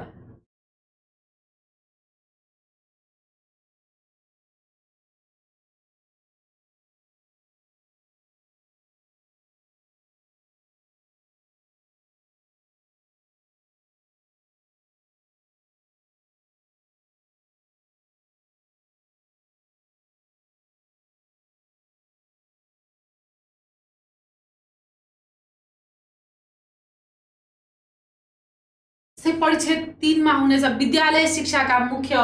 अपेक्षाहरू, विद्यालय उपक्षेत्रहरू, जस्तै विद्यालय शिक्षाका लागि चाहिँ मुख्य उपक्षेत्रहरू के हुनेछन्।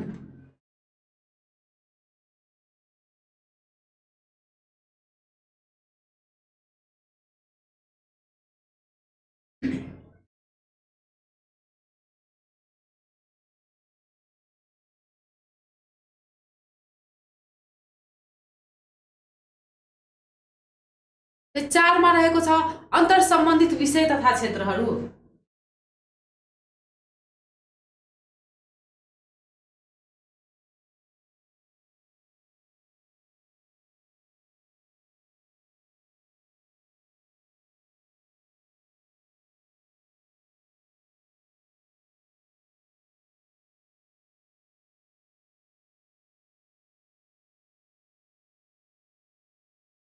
त्यस्तै परिच्छेद 5 मा रहेको छ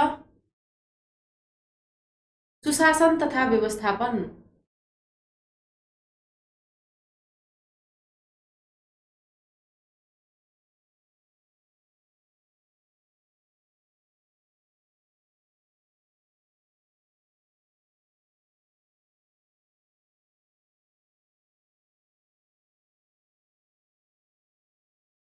सही 6 मा रहेको छ लगानी र स्रोत व्यवस्थापन।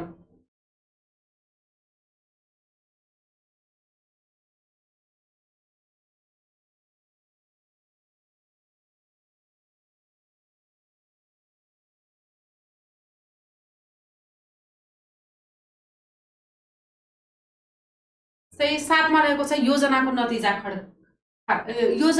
नतिजाको खाका।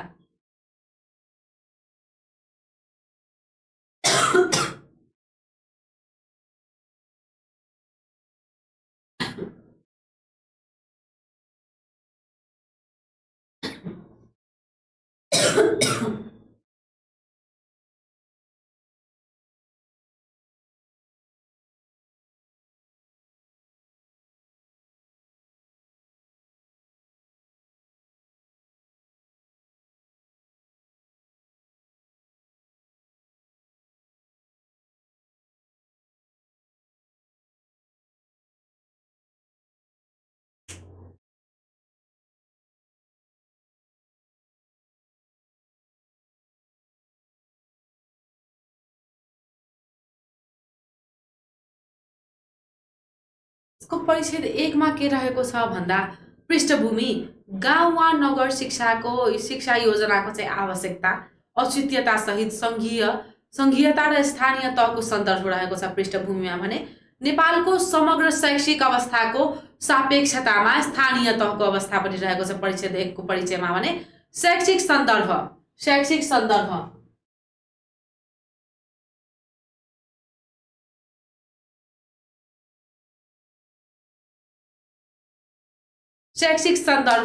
त्यस्तै यसका चाहिँ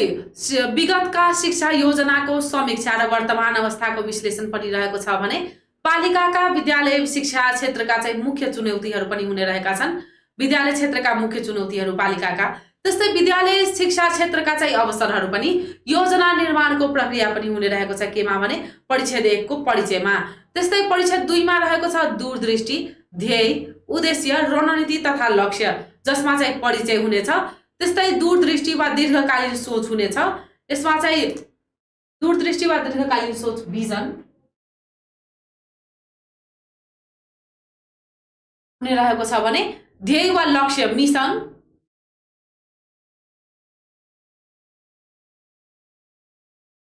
त्यस्तै त्यसपछि उद्देश्यहरू र रणनीतिहरू स्ट्र्याटेजिज।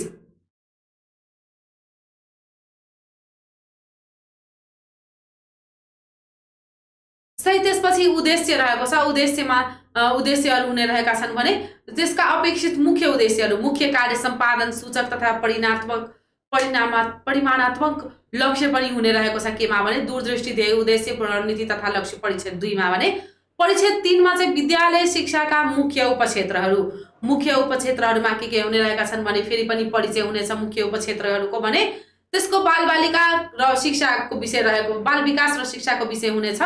विद्यालय शिक्षाका मुख्य उपक्षेत्रहरूमा भने। त्यसपछि आधारभूत शिक्षाको विषय हुने रहेको छ। त्यसपछि माध्यमिक शिक्षा पाठ्यक्रम, जसमा स्थानीय पाठ्यक्रम समेत पाठ्य पुस्तक र शैक्षिक सामग्री हुनेछ। विद्यार्थी मूल्याङ्कन, शिक्षक तथा विद्यालय व्यवस्थापन रहनेछ भने अनौपचारिक शिक्षा, आजीवन सिकाइ, प्राविधिक तथा व्यावसायिक शिक्षा हुने रहेको छ। परिच्छेद 4 मा चाहिँ अन्तर सम्बन्धित विषय तथा क्षेत्रहरूको पनि के हुने रहेको छ भने पहिला त परिचय, त्यसपछि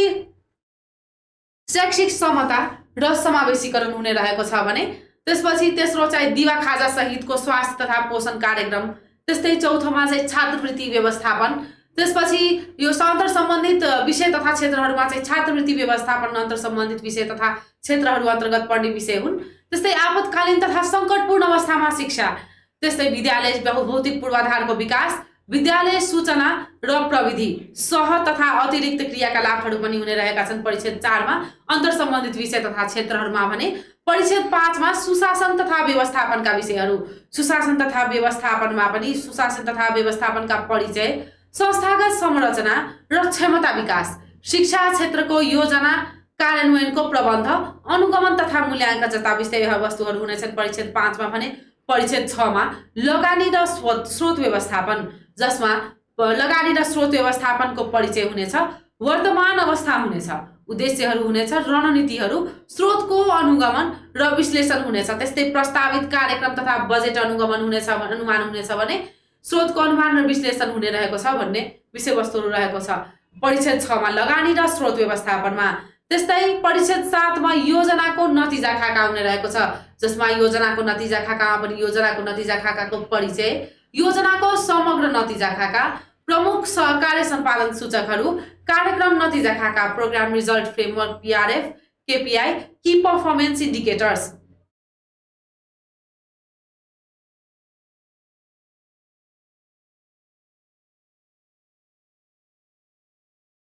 की परफॉर्मेंस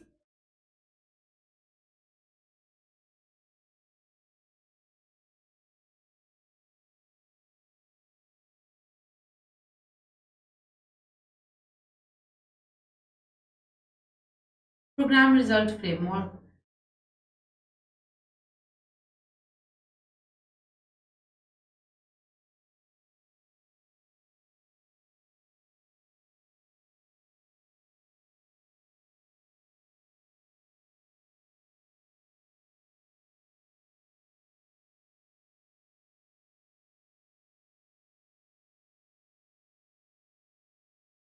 यिनीहरू कहाँ रहेका छन् भनेर भन्दा चाहिँ यो 7औं मा योजनाको नतिजा खाकामा चाहिँ हुने रहेका विषयवस्तुहरू हुन्। परिचय, योजनाको समग्र नतिजा खाका, नतिजाको खाका, त्यस्तै प्रमुख कार्य सम्पादन सूचकहरू, प्रमुख कार्य सम्पादन सूचकहरूलाई की परफॉर्मेंस इंडिकेटर्स भनिन्छ भने कार्यक्रम नतिजा खाकालाई चाहिँ प्रोग्राम रिजल्ट फ्रेमवर्क PRF भनेर भनिएको छ। सो यसको लागि चाहिँ यो विद्यालय सुधार योजना अन्तर्गतका विषयहरूमा गाउँ वा नगर शिक्षा योजनाको ढाँचाहरूमा चाहिँ हामीले यो परिच्छेदका विषयहरू चाहिँ विभिन्न परिच्छेदहरूमा के कस्ता विषयहरू हुनेछन् भन्ने विषयहरू हेर्यौं भने यसका चाहिँ हामीले यसका कार्यहरू पनि स्टडी गर्यौं। त्यस्तै यसको प्रक्रिया पनि हामीले हेर्यौं, यसको स्वीकृतिको प्रक्रियाहरू पनि कस्तो हुने रहेको छ भन्ने विषयलाई हेर्यौं भने यो उद्देश्य र औचित्य पनि हामीले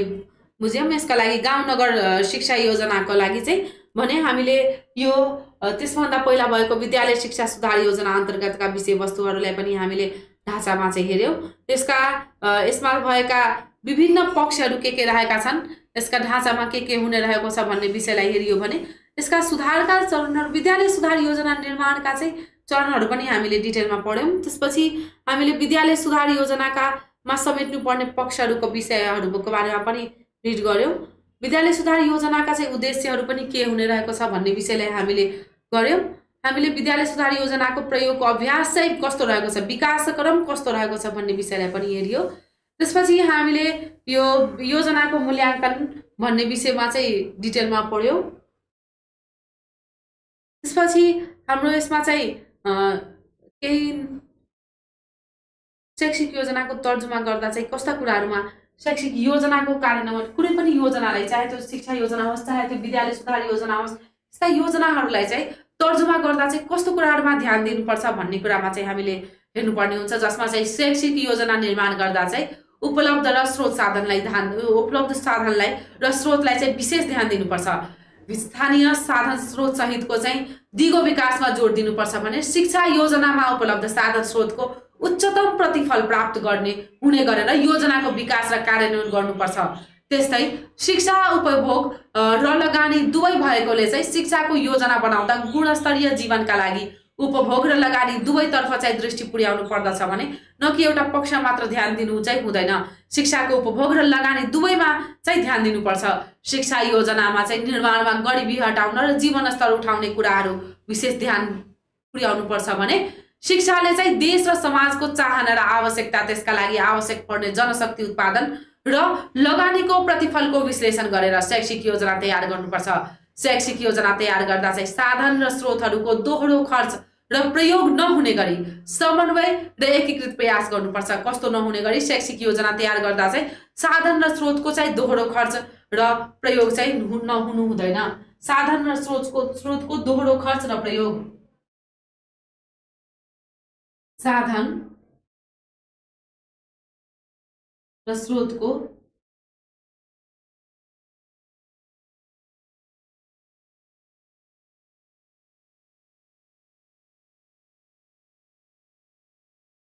साधन र स्रोतको चाहिँ दोहोरो खर्च र प्रयोग चाहिँ नहुने गरी शैक्षिक योजना बनाउनुपर्छ। त्यस्तै यसले चाहिँ शिक्षाको योजनाका लागि चाहिँ पर्याप्त बजेटको पनि व्यवस्था गर्नुपर्छ। बजेट पनि महत्त्वपूर्ण रहेको छ। शैक्षिक योजनाको लागि बजेटको पनि व्यवस्था गर्नुपर्छ भने शिक्षाको योजनाको लागि पर्याप्त बजेटको व्यवस्था गर्नुपर्छ। त्यस्तै शिक्षाले आत्मोन्नति, स्वावलम्बन र आत्मनिर्भरताका लागि चाहिँ उत्प्रेरणा जगाउने गरी योजना निर्माण गरिनुपर्छ। शिक्षाले रोजगारी दिने होइन कि रोजगारीको अवसर प्रदान गर्ने हुनुपर्छ। शिक्षाले चाहिँ रोजगारी दिने मात्र होइन कि रोजगारीको अवसरहरू प्रदान गर्नुपर्छ भन्ने विषयलाई चाहिँ ध्यान दिएर शैक्षिक योजना बनाउनुपर्छ। त्यस्तै शिक्षा योजना बनाउँदा चाहिँ स्रोतको दक्षतापूर्ण एफिसिएन्ट प्रयोगमा जोड दिनुपर्छ। यसका लागि चाहिँ external efficiency, internal effectiveness, external productivity र रेट अफ रिटर्नमा पनि विशेष ध्यान दिनुपर्छ। केमा विशेष ध्यान दिनुपर्छ भन्दा एक्सटर्नल एफिसिएन्सी,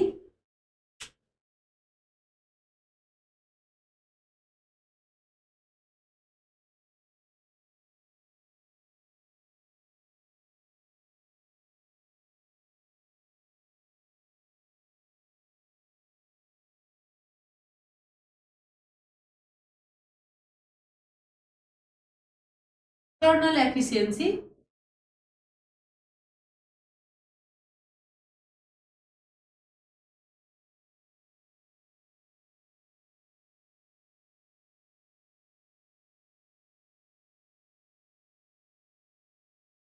त्यस्तै इन्टर्नल इफेक्टिभनेस, एक्सटर्नल प्रोडक्टिभिटी,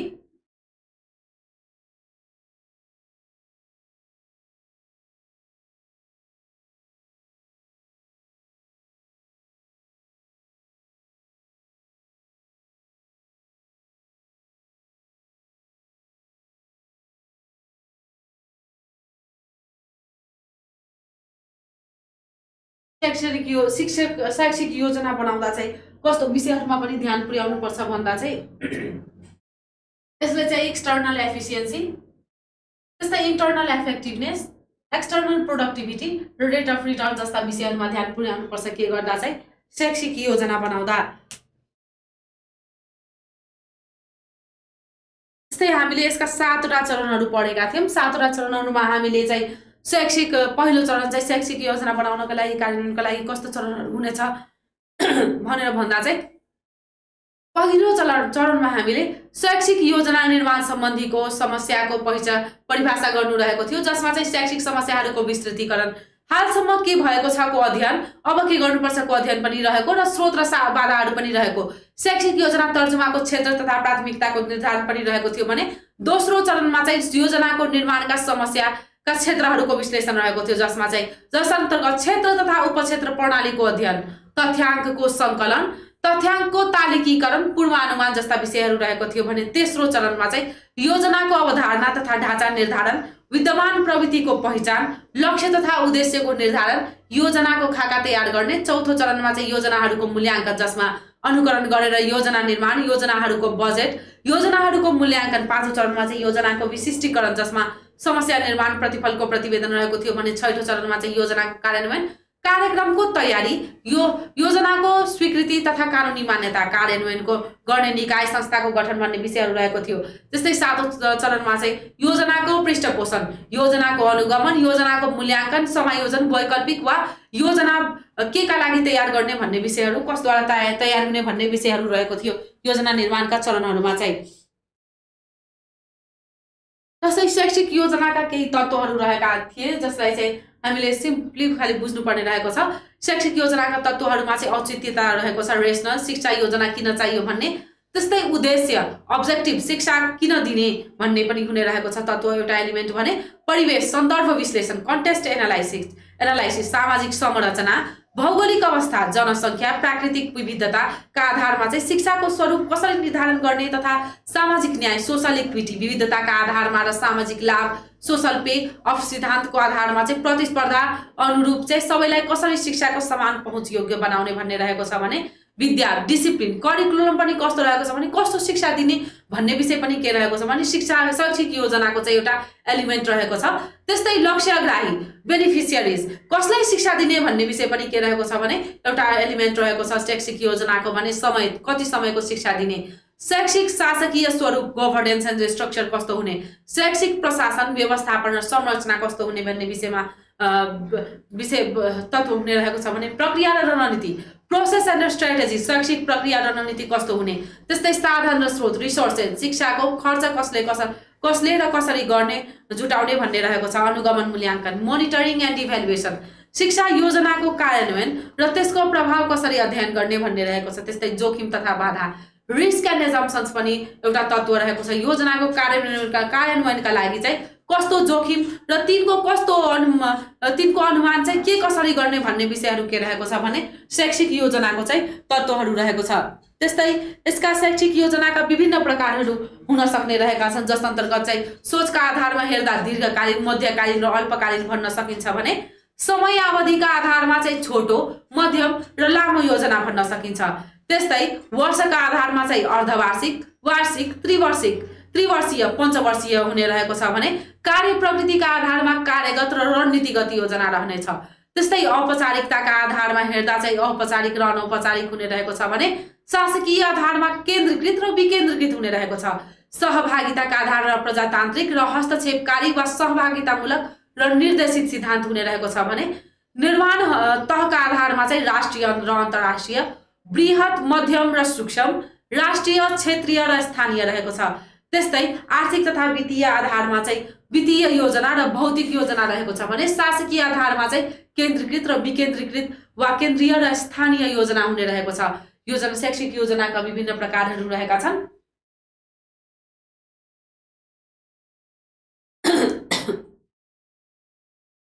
त्यस्तै योजनाबाट केही फाइदाहरू हुने रहेको छ जसमा चाहिँ योजनाले चाहिँ प्रणालीगत विकासमा टेवा पुर्याउँछ भने यसले शिक्षालाई सामाजिक वस्तु, सोशल गुड्सका दृष्टिले हेर्ने अभ्यास हुने हो। योजना प्रतिस्पर्धा र गुणस्तर अभिवृद्धि गर्छ भने आर्थिक र सामाजिक असमानता घट्न जाने हुन्छ। यो योजना बनाउनाले गर्दा पहुँचको सुनिश्चितता बढाउँछ यसले भने बजारको मागलाई पूरा गर्न पनि सघाउँछ। श्रमको मूल्य बढाउँछ यसले योजनाले भने उत्पादकत्व क्षमता बढाउने गर्छ। साधन र स्रोतको सही उपभोग हुन सघाउ पुर्याउँछ योजनाले भने। योजना चाहिँ प्रणालीगत विकासका लागि चाहिँ महत्त्वपूर्ण विषय रहेको छ।